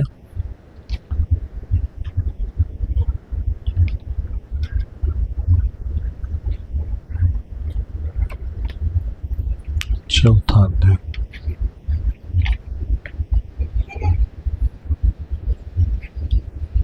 हाँ लीला शुरू हो गई। हाँ तो कह रहे हैं, एकला माला कर आम्ही कहाँ कहाँ याव, एकला व कतफल पड़िया बिलाव। अरे मैं अकेला माली हूँ, मैं कितने स्थान में जा सकता हूँ और कितने फल तोड़ के बांट सकता हूँ। मैं अकेला हूँ, मेरे दो ही हाथ है, लेकिन मुझे ये फल सबको बांटना है, सबको ये मीठे फल मिलना चाहिए, इसलिए मेरी मदद करो। एकला उठाया दीते है परिश्रम, केह पाए केह ना पाए रहे मन भ्रम। अरे अकेले फलों को तोड़कर उन्हें वितरित करना अत्यधिक परिश्रम का कार्य है। मुझे संदेह है कि इतने पर भी मैं सभी लोगों को फल प्राप्त होंगे या नहीं, किसी को मिलेगा किसी को नहीं मिलेगा। अतएव अतएव अम्याज्ञा दिलु सब कारे, यहाँ तहाँ प्रेम फल देह यारे तारे। कि मेरी आज्ञा है इस ब्रह्मांड के हर व्यक्ति को इस कृष्ण आंदोलन को स्वीकार करें और इसे सर्वत्र वितरित करें। आपको मिला है ना, आपके माता को मिलना चाहिए, आपके पिता को मिलना चाहिए, आपके भाई को मिलना चाहिए, आपके बहन को मिलना चाहिए। ऐसी बुद्धि आपके पास हो कि जारे देखो तारे को कृष्णोपदेश, आमार आगे तारे ही देश। इस संसार में सबका उद्धार करना है, सबका कल्याण करना है, तो सबको हरे कृष्ण महामंत्र शिक्षा दे दो। हम सारे आरतियाँ गाते हैं शाम को घर में, और इसके पश्चात हम एक मंत्र गाते। कौन सा मंत्र गाते हैं? हरे राम राम राम हरे हरे, हरे कृष्ण कृष्ण कृष्ण हरे हरे। उसके पहले एक मंत्र गाते हैं, कायेन वाचा मनसेन्द्रियात्मा बुद्ध्यात्मना वा प्रकृते स्वभाव, करोमि यज्ञं सकलं परस्मै नारायणार्ति समर्पयामि। वो नारायण कौन है? नारायण को क्या समर्पित करने जा रहे हैं हम? हमारी वाक, हमारी काया, हमारा मन, ये यज्ञ है। और यज्ञ कौन सा बता रहे नीचे की लाइन में? वो यज्ञ बता रहे कि हरे कृष्ण कृष्ण कृष्ण हरे हरे, हरे राम राम राम हरे हरे। ये यज्ञ करना चाहिए। हरिनाम संकीर्तन यज्ञ है, ये कलयुग का धर्म है। और कुछ करने के लिए नहीं बोला शास्त्र ने, केवल हरिनाम संकीर्तन का यज्ञ करो। वही चैतन्य महाप्रभु ने सिखाया, वही तुकाराम महाराज ने सिखाया, वही ज्ञानेश्वर मावली ने सिखाया, वही नरसिंह मेहता, वही रामानुचार्य, वही सिखा रहे कि कलयुग का धर्म है नाम जप करना, जाम जप करना, नाम जप करना। शास्त्र बारंबार हमको एक ही देता है कि आप कुछ मत करो, उठिते बसिते खाइते सोईते सदा हरि नाम लईते। ऐसा कोई विधि नहीं कि स्नान करने के पश्चात जप करना चाहिए। ऐसे कोई होते बीमार लोग होते हैं, उनको क्या स्नान करने आएगा मूर्ति के समय में? अंतिम 2-4 साल तो बेड में जाएंगे सबके, तो उसमें क्या पूजा पाठ करो, क्या ध्यान करोगे? बेड में सोए हो। हमारे पिताजी 87 साल की उम्र में हैं और वो कुछ नहीं कर पाएंगे, आरती नहीं कर पाएंगे, खड़े नहीं रह पाएंगे, खा पी नहीं पाएंगे, लेकिन अभी अंतिम उनके इसमें है, चरण में है। तो उनको मैं बोलता हूँ कि आप हरे कृष्ण महामंत्र बोलिए, आपको राम कृष्ण हरि बोलिए, तो वो उतना कर सकते हैं, वो हरि नाम ले सकते हैं। तो चैतन्य महाप्रभु कहते कि जो कोई भगवान का नाम ले रहा है वो मुझे बहुत प्रिय है। मैं ही साक्षात नारायण हूं ना, मेरे से सारे अवतार आते, राम, नरसिंह, वामन, और इस युग में मैं आया हूं सबको निज नाम करी दान, मेरा नाम देने के लिए आया हूं। और इस तरह से जो लोग मेरी आज्ञाओं को मानता है उसको ही मैं अपना स्वरूप कृष्ण प्रेम प्रकट करूंगा। हम सब कृष्ण प्रेम के भूखे हैं, हमें कृष्ण चाहिए, और कृष्ण सारे सुखों का सागर है। लक्ष्मियाँ उनसे आती हैं, हम लक्ष्मी के पीछे हैं, लेकिन लक्ष्मी कृष्ण के पीछे है। लक्ष्मी सहस्त्र शतसंभ्रम सेव्यमानम गोविंदमादि पुरुषम तमहम भजामि। वेंकटेश्वर के साथ कौन है? पद्मावती देवी कौन है? वो तो लक्ष्मी है, और लक्ष्मी के द्वारा सेवित है बालाजी भगवान, वो गोविंद ही है। उनका नाम एक गोविंद है कि नहीं? तो वही गोविंद कृष्ण आपके लिए आए हैं, वही चैतन्य होकर आपके लिए आए। मुरारी गुप्ता नाम के एक भक्त थे, जो वैद्य थे, जो हनुमान जी के अवतार हैं, भगवान रामचंद्र जी के बहुत बड़े भक्त, और वो राम राम राम राम राम राम नाम का जप करते थे। अभी चैतन्य लीला में आए हैं, तो चैतन्य बाबू से मिलने आ गए मुरारी गुप्ता, प्रणाम किया। चैतन्य बाबू ने कहा कि मुरारी कृष्ण का नाम लो, हरे कृष्ण बोलो। तो प्रयास कर उनके मुख में क्या आ गया? राम राम राम राम राम। बोले प्रयास कर रहा हूँ, लेकिन आप जो बोल रहे हो मुझे वो बुद्धि में नहीं आ रहा है, मेरे मन में नहीं आ रहा है। तो चैतन्य बाबू ने अपना हाथ उनके सिर के ऊपर रख दिया, बोला मुरारी आंखें बंद करो। मुरारी ने आंखें बंद की और बोले क्या देख रहे हो? मुरारी ने देखा कि भगवान राम, सीता, लक्ष्मण और साथ में उनके चरणों में हनुमान जी है। लेकिन राम दरबार, बोले मुरारी मैं ही राम हूँ, साक्षात तुम्हारा स्वामी, और तुम मेरी लीला में आए हो मुरारी गुप्त के रूप में। तो आपका नाम मुरारी गुप्त क्यों है? क्योंकि तुम्हारे हृदय में मैं गुप्त रूप से मुरारी नाम से मैं छिपा हूं। मुरारी एक मेरा नाम है। तो आप अभी हरे कृष्ण बोलो, हाथ रखा था ना सर के ऊपर, तो मुरारी गुप्ता ने जोर जोर से हरे कृष्ण कीर्तन किया और हरे कृष्ण गाने लगा। तो महाराज बोलते हैं कि देखो मुरारी, आपके जैसा सेवक और स्वामी धन्य है जो अपने स्वामी को भूलता नहीं है। चाहे स्वामी अलग अलग ड्रेस पहन के आए, लेकिन वो स्वामी को पहचानता है कि यही मेरे स्वामी है। तो चैतन्य भगवान के चरणों में लेट गए, उनको बार बार प्रणाम कर रहे थे, आंखों से आंसू की धारा निकल रही थी और उनकी सेवा कर रहे थे। एक बार मुरारी गुप्ता ने उनको प्रसाद के लिए बुलाया और इतना सारा राइस बना दिया, उसमें घी डाल दिया और महाप्रभु को ऑफरिंग कर रहे थे, और खाओ खाओ महाप्रभु ले लो। तो बहुत प्रसाद खा लिया महाप्रभु का प्रेम से। तो प्रसाद खाने के बाद उनको अपचन हो गया, तो घर में चले गए। तो नींद नहीं, भगवान एक लीला करते हैं, वास्तव में ऐसा नहीं है, लेकिन लीला कर रहे हैं तो कुछ तो मुरारी को सेवा देना चाहिए ना। तो मुरारी को मैसेज भेज दिया मुरारी आपने इतना सेवा किया, इतना प्रसाद खिला दिया भगवान को अपच हो गया है। भगवान कैसे अपच होता है ना। तो बोले भगवान कि मुरारी गुप्ता वैद्य है ना, वैद्य के रूप में है, तो उनको बोलो कुछ औषधि भेज दो। तो मुरारी गुप्ता औषधि लेके आ गए। क्या औषधि थी? गंगा जल था। देखो गंगा जल में इतनी शक्ति है। महाप्रभु बोले कि गंगा जल प्रसन्न करो, आपका अपच दूर हो जाएगा। महाप्रभु ने इस गंगा माता का पानी प्रसन्न किया। बोले मुरारी वास्तव में गंगा में इतनी शक्ति है कि मेरा स्वास्थ्य एकदम ठीक हो गया, अभी मैं ठीक महसूस कर रहा हूँ। तो भगवान गंगा माता का भी एक महिमा प्रदर्शित करना चाहते थे और अपने भक्त का जो भाव है उस भाव को भी वो दिखाना चाहते थे। श्रीवास ठाकुर घर में कीर्तन के लिए सब लोग मिलते थे एक साथ आके, और कीर्तन रात भर चलता था। तो सारे दुनिया के लोग बोलते कि इनका क्या तमाशा चलता है अंदर, पता नहीं, ये लोग सब शोर शराबा करते हैं। तो श्रीवास ठाकुर का नाम खराब करने के लिए गांव वाले लोगों ने एक नाटक रचा। वहाँ पे मांस, मच्छी, दारू की बोतलें ऐसे सब ला के बाहर फेंक दिया और गांव वालों को एकत्रित किया। बोलो देखो ये लोगों का रात में क्या चलता है। सुबह दरवाजा खोला, उनको टकटकाया। गांव वालों ने बोला कि श्रीवास, अरे देखो तुम्हारे घर में क्या चलता है, लोगों ने कंप्लेंट की। तो श्रीवास ठाकुर ने कहा कि हाँ, हम रात भर नशापान करते हैं, हम मांस खाते हैं, सब गंदा काम करते हैं। तो जो ईमानदार लोग थे, भगवान के भक्त थे, नहीं नहीं नहीं, श्रीवास ठाकुर में रात भर कीर्तन चलता है, ये सब झूठे लोग हैं, श्रीवास ठाकुर का नाम खराब करना चाहते हैं। और श्रीवास ठाकुर कौन है? श्रीवास ठाकुर नारद मुनि के अवतार है। वो नम्रता से बोल रहे हैं कि हाँ, हम तो गंदे लोग हैं, हम पापी लोग हैं, हमारा धर्म ही भ्रष्ट है, हम तो ऐसे ही काम करते हैं। तो महाप्रभु सिखा रहे हैं कि भक्ति में नम्रता कितनी ऊंचे स्तर की होना चाहिए। यदि दुष्ट लोग भी आके हमको धमकाने लगे और हमको हमारा नाम खराब करने लगे तो हमें उसने बचने की कोशिश नहीं करना चाहिए। हाँ, हम पापी हैं। भगवान रक्षा करने के लिए आते भक्तों का, तो भक्तों का रक्षा भगवान करते हैं भक्त के माध्यम से।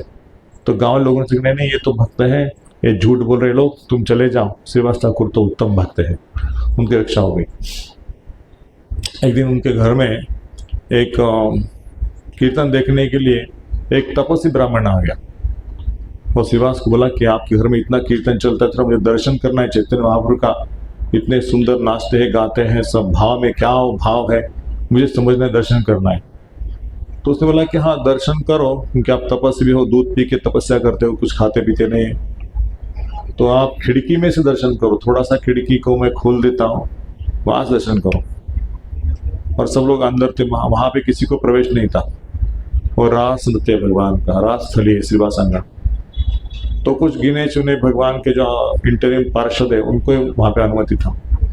तो कीर्तन प्रारंभ हो गया और श्रीवास ठाकुर को बोला कि मुझे आज आनंद नहीं हो रहा है, मैं उस आनंद को फील नहीं कर रहा हूँ, रोज जो आनंद आता है। यहाँ पे ऐसा कोई व्यक्ति है जो नहीं होना चाहिए?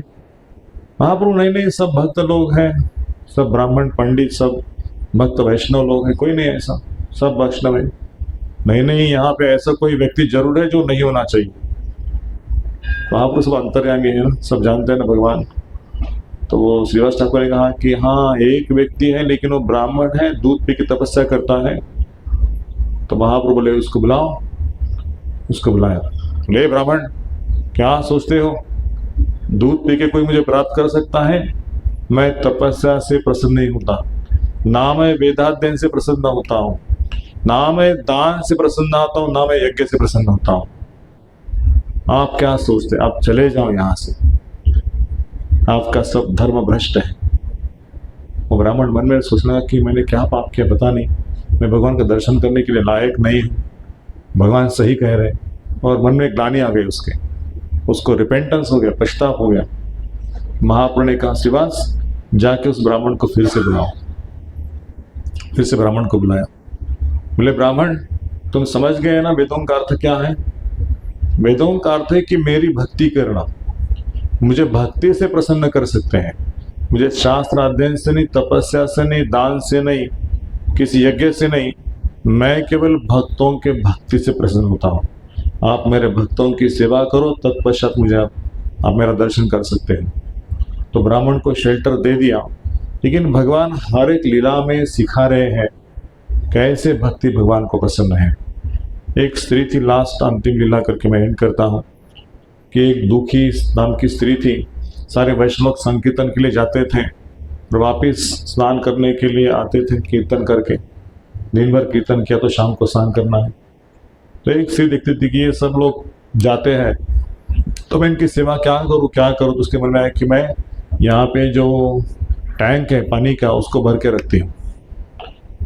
पानी का हाउस था वहाँ पे, उसको भर के रख दिया। रोज घड़ा घड़ा ला के उसको भर के रखती थी और सारे वैष्णव लोग आके स्नान करते। बोले अरे सुबह तो पानी खत्म था, शाम को फिर से भर के कौन रखता है?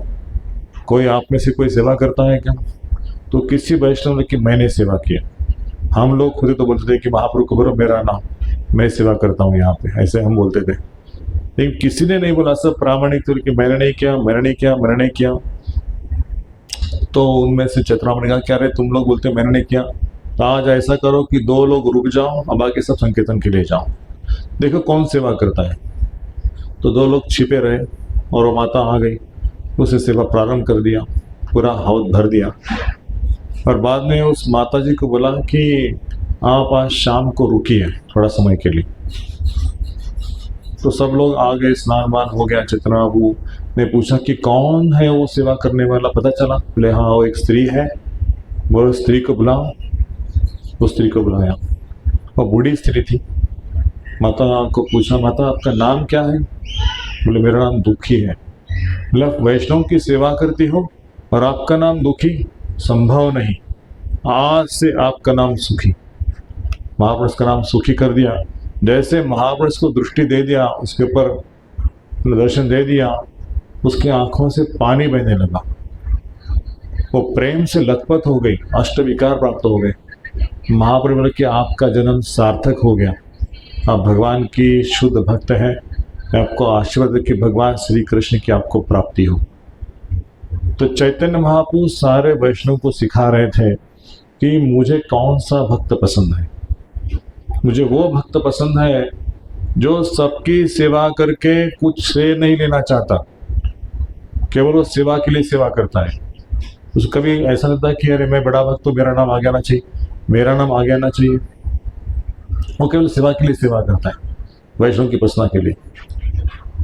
तो सुखी दुखी को सुखी बना दिया, उसको भगवत धाम भेज दिया भगवान ने। एक कुत्ते को भी भगवान ने भगवत धाम भेज दिया। शिवानंद सेन घर में कुत्ता था और शिवानंद सेन सारे टोली में कुत्ते को लेके जगन्नाथपुरी लेके जाया करते थे हर साल। तो 300-400 वैष्णव थे, उसमें एक कुत्ता था। और चैतन्य बाबू उसी समय में वो टोली के साथ में कीर्तन करते जा रहे थे। तो कुत्ता चैतन्य बाबू के संग में पीछे पीछे चल रहा था और भगवान का नाम कीर्तन करते करते थोड़ा सा उछल कूद रहा था। तो वैष्णव के पूछा कि ये कौन है, ये किसका कुत्ता है? बोले शिवानंद सेन के घर का कुत्ता है।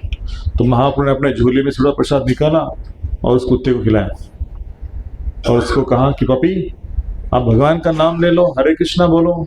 तो कुत्ता अपने आवाज में भोग भोग कर रहा है, हरे कृष्णा कह रहा है। महाप्रभु ने अपना हाथ उसके सिर के पर रख दिया। वो नाचता गाता महाप्रभु के पीछे पीछे चल रहा था। जगन्नाथपुरी थोड़े समय में आने वाला था, उसने देह त्याग कर दिया। महाप्रभु आगे के चले गए थे। वैष्णव ने सोचा कुत्ता दिखाई नहीं दे रहा है, कुत्ता कहाँ चल गया? शिवानंद सेन को पूछा, शिवानंद सेन ने कहा कि उसने शरीर त्याग कर दिया।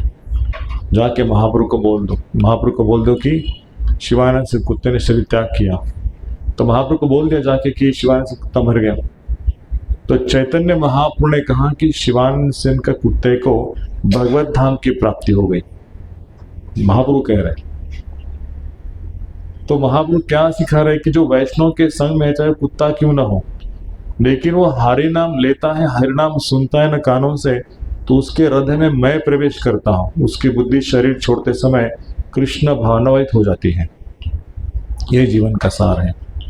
यदि हम वैष्णव के संग में रहेंगे और हरि नाम करते रहेंगे घर में, है ना, ग्रहे टाको वरे ठाके सदा हरि ठाके बोलो। चाहे घर में रहो, चाहे विदेश में रहो, नौकरी में रहो, लेकिन यदि आप हरि नाम करते हो रोज, तो आपके हृदय के प्रांगण में मैं विराजमान हो जाऊंगा। भक्त मुझे बहुत प्रिय है, लेकिन हृदय को कठोर मत बनाओ, हृदय को माखन जैसा मुलायम बनाओ। उस हृदय में कृष्ण आपका माखन चोरी करने के लिए आ जाएंगे। वो प्रेम के भूखे हैं। वो आपके नारियल के भूखे नहीं है, वो आपके बर्फी पेड़ा या ना 56 भोग के भूखे नहीं है। जो हृदय से आवाज निकलती है हरे कृष्णा कृष्णा कृष्णा हरे हरे, हरे राम राम राम हरे, उससे भूखे हैं। जो कहता है कि हे ठाकुर मैं आपका दास हूँ, मुझे आपके चरणों में सेवा में लगा दो, मैं सेवा करने के लिए तैयार हूँ। तो श्रील प्रभुपाद ने कृष्ण आंदोलन जब विदेश में लेके गए तो उस समय सारे लोग प्रसाद खा के निकल जाते थे, कोई सेवा नहीं करता था। 1 महीना तक प्रभुपाद जी सब्जी कटिंग करना, कुकिंग करना, प्लेट धोना, बर्तन धोना, सब कुछ 70 साल की उम्र में अकेले करते थे। लेकिन किसी एक भक्त ने सोचा कि स्वामी जी ये सब सेवा कौन करते हैं? तो प्रभुपाद ने बोला कि आपका दास मैं सेवा करता हूँ। लेकिन स्वामी जी क्या मैं सेवा कर सकता हूँ? प्रभुपाद ने बोला कि उसके लिए तो मैं राह देख रहा है, कोई आगे आए और पूछे कि मैं आपकी सेवा कैसे करूं। तो कित नाम का जो व्यक्ति था उसने सेवा प्रारंभ कर दी। बाद में कुछ वैष्णव आके सेवा करने लगे तो प्रभुपाद ने उनका दीक्षा सेरेमनी किया, सबको दीक्षा दे दिया, 16 माला का अभ्यास सिखा दिया। वो भगवान को भोग कैसे लगना है, आरती कैसे करना है, माताओं को श्रृंगार कैसे करना है, भगवान का कैसे अलग अलग व्यंजन तैयार करना है, सबको सिखा दिया। और घर घर में डीटीज का स्थापना किया प्रभुपाद ने, और सबको विदेशी लोगों को वैष्णव बना दिया। तो ये जो करुणा है कृष्ण भगवान की केवल उस सेवा के आधार पर है। यदि हम सेवा करते रहेंगे तो हमारे जीवन में श्री कृष्ण का साक्षात्कार होना ही है। नाम के प्रभाव से भगवान नाम से खींच जाते हैं। जो नाम जप करता है, गुरु जी की आज्ञा को फौरन करता है, जो कृष्ण प्राप्त होते हैं। इसलिए इस कृष्ण आंदोलन का जो नींव है वो है वैष्णव सेवा, है ना। भगवान के भक्तों की सेवा करो, खूब नाम जप करो, खूब ठाकुर जी की सेवा करो। बस इस जीवन से अगले जीवन जो भगवत धाम जाना है उसकी तैयारी करो, फिर से जगत में मत आओ। ये जगत मूर्ख लोगों के लिए बनाया गया है, बुद्धिमान लोगों के लिए जगत नहीं है। यहाँ पे जन्म मृत्यु जरा व्याधि लूटपाट मारा मारी हिंसा चोरी डकैती भ्रष्टाचार बलात्कार और सारे न्यूज़ में यही समाचार मिलेंगे। जहाँ आग लगी है, जहाँ बम फूटा है, जहाँ बिल्डिंग नीचे गिर गई, पुल से जमीन से नीचे खिसक गई, वो बस के जो विद्यार्थी सारे बस पानी में चली गई, सारे की मौत हो गई, रोज यही वार्ता मिलेगा आपको। लेकिन जो भगवान का शेल्टर लिया है, चाहे दुनिया घूम फिर के आए, लेकिन उसकी रक्षा भगवान करते हैं। ठाकुर जी ने वचन दिया गीता में, यदि कोई मेरे नाम का जप करता है तो अर्जुन घोषणा करो, क्षिप्रम भवति धर्मात्मा शाश्वत शांति निगच्छति कौन्तेय प्रति जाने ही नमे भक्त प्रणश्यति। तो मेरे भक्तों का विनाश कभी नहीं होता, मैं उसकी रक्षा कर रहा हूँ। उसके लिए बैठा हूँ ना, उसकी गाड़ी चूक जाएगी, उसका तबीयत खराब हो जाएगा, उस गाड़ी में वो बैठेगा नहीं जहाँ बम फूटने वाला है, जहाँ विमान नीचे गिरने वाला है, ऐसी कोई होने वाला है, उसका शरीर विनष्ट होने वाला है, तो भगवान उसको रुकाते हैं, आपका समय नहीं आ गया अभी तक। और यदि समय आ भी गया एकाएक, तो भगवान बोलते मेरी भक्ति किया है ना, वो शरीर छूटने के बाद उसको मैं भगवत धाम में अपने शाश्वत सेवा में ले लूंगा। ये शरीर तो टेम्पररी, कभी न कभी छोड़ना है। मेरा भक्त उसकी परवाह नहीं करता। कितना जीना है इम्पोर्टेंट नहीं है, 100 साल 80 साल, लेकिन कैसे जीना है इम्पोर्टेंट है, कैसे जीवन बिताया। हरि नाम करता था, भगवान को प्रसाद खिलाता था, भक्तों का सेवा करता था, शास्त्र पढ़ता था, मंदिर में आता था, ठाकुर जी को बड़े भून से दर्शन करता था, बड़ा प्रेम था सबके साथ में। तो ऐसे व्यक्ति की महिमा भगवान गाते हैं। श्रीवास ठाकुर को बोलते हैं अंत में कि श्रीवास ठाकुर तुम्हारे परिवार का हर एक सदस्य मेरा है, और मैं आपके परिवार का ही नहीं, लेकिन आपके परिवार के ऊपर जो प्रेम करते हैं उनका भी उद्धार मैं करूंगा, क्योंकि आपको नाम में इतनी श्रद्धा है। भगवान ने पूछा कि इतना नाम जप करते हो, आपका परिवार का पोषण कैसे होता है? केवल नाम ही जप करते हो? बोले मुझे नाम के ऊपर इतनी श्रद्धा है कि मुझे जो आवश्यकता है वो आवश्यकताएं हरिनाम प्रभु पूरा करते हैं, मुझे कोई करने की जरूरत नहीं है, नौकरी काम धंधा। श्रीवास तुम्हारा हरिनाम के ऊपर इतना श्रद्धा, इतना भगवान के ऊपर श्रद्धा, आपने भगवान को जीत लिया है और लक्ष्मी आपके सेवा में आके सेवा करके जाती है, इतनी आपकी महिमा है। कौन है श्रीवास ठाकुर? ये नारद मुनि है। वो सिखा रहे कि भगवान का यदि कोई नाम जप करता है तो उसने सारे यज्ञ, सारी तपस्या, सारा दान, सारे जो समाज कार्य सब कुछ किया है उसने। इस जन्म में केवल उसको हरिनाम का फल मिला है, और कुछ करने की जरूरत नहीं उसके लिए, केवल हरिनाम करना है। और इसको देने के लिए चैतन्य महाप्रभु आए हैं। और जो गोलोक का सर्वश्रेष्ठ भाव है, माधुर्य भाव, जो गोपियाँ भगवान से सेवा करती है, संकट में डालने के लिए तैयार है, खुद को कुछ आराम देने के लिए तैयार नहीं है वो। तो भगवान ठाकुर जी के लिए हमें जो मुश्किलें, जो यातायात सहन करनी, सब कुछ सहन करेंगे। लेकिन यदि हमारे ठाकुर जी का आधा मिनट के लिए भी सर शांत होगा, सर दर्द कम होगा, हम शाश्वत दुख भोगने के लिए तैयार है। वो प्रेम है, माधुर्य प्रेम गोपियों का। और हम जैसे निकम्मे लोगों के लिए चैतन्य महाप्रभु ने ये परम श्रेष्ठ द्वार खोला है गोलोक वृंदावन का, माधुर्य भाव का। इसलिए श्रील प्रभुपाद जी कहते हैं कि चैतन्य महाप्रभु का अवतरण जो जान लेता है और भगवान के भक्ति में लग जाता है तो श्री कृष्ण को जरूर प्राप्त होगा इसी जन्म में। तो हम चैतन्य महाप्रभु के चरणों में गौर पूर्णिमा में फेस्टिवल सेलिब्रेट किए 3 तारीख को हरे कृष्णा मंदिर में। तो हमने सोचा था कि यहाँ पे लीला कम से कम, अभिषेक नहीं भगवान का, कम से कम श्रवण के माध्यम से भगवान गौरांग महाप्रभु को हमारे हृदय में हम धारण करके चले जाएंगे, गौरांग की महिमा। अंत में एक भजन करके हम एंड करेंगे क्लास को। यदि गौर न होइतो तबे की होइतो के मने धरि कामे। यदि गौर न होइतो तबे की होइतो के मने धरि कामे।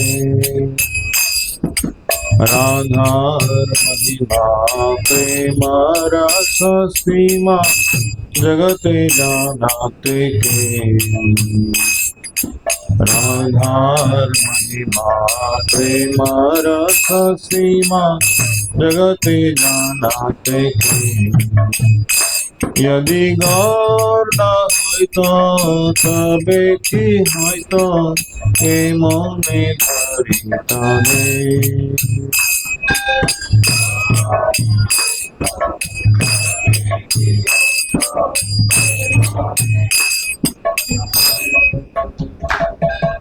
माधुर वृंदावन माधुरी प्रवेश चातुरी सा। माधुर वृंदावन माधुरी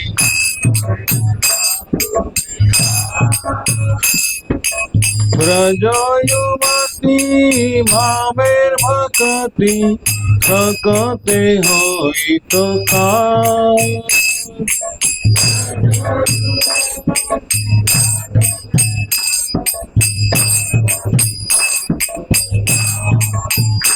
यदि गौर न होइतो तबे की होइतो के मने धरि कामे।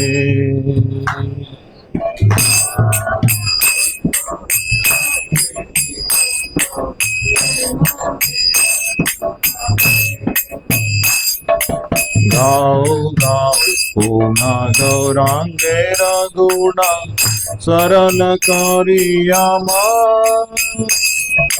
गाओ गाओ पूना गौरांगे रघुना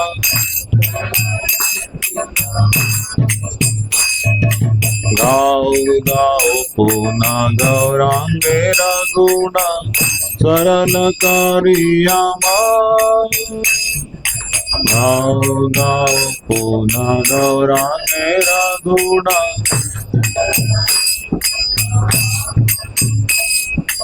हे भव सागरे मन दयान न देखिया एक जान।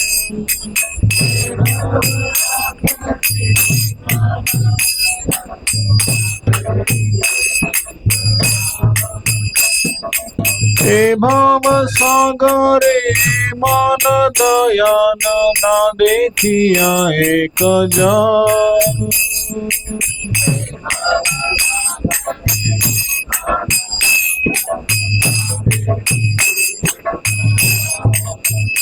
यदि गौर न হয় তো তবে কি হয়তো কে মনে ধরিতানে।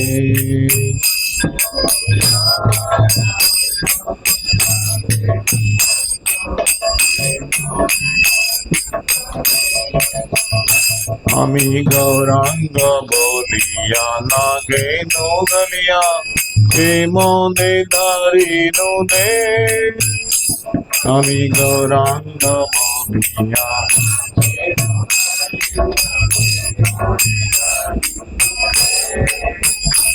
আমি গৌরাঙ্গ বলিয়া না গেন গলিয়া কে মনে ধরিনু নে।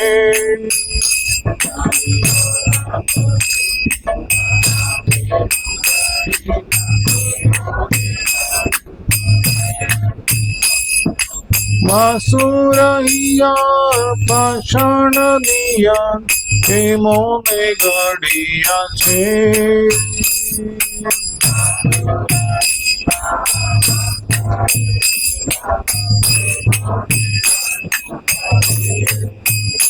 यदि गौर न হয়তো তবে কি হয়তো কে মনে ধরিতানে।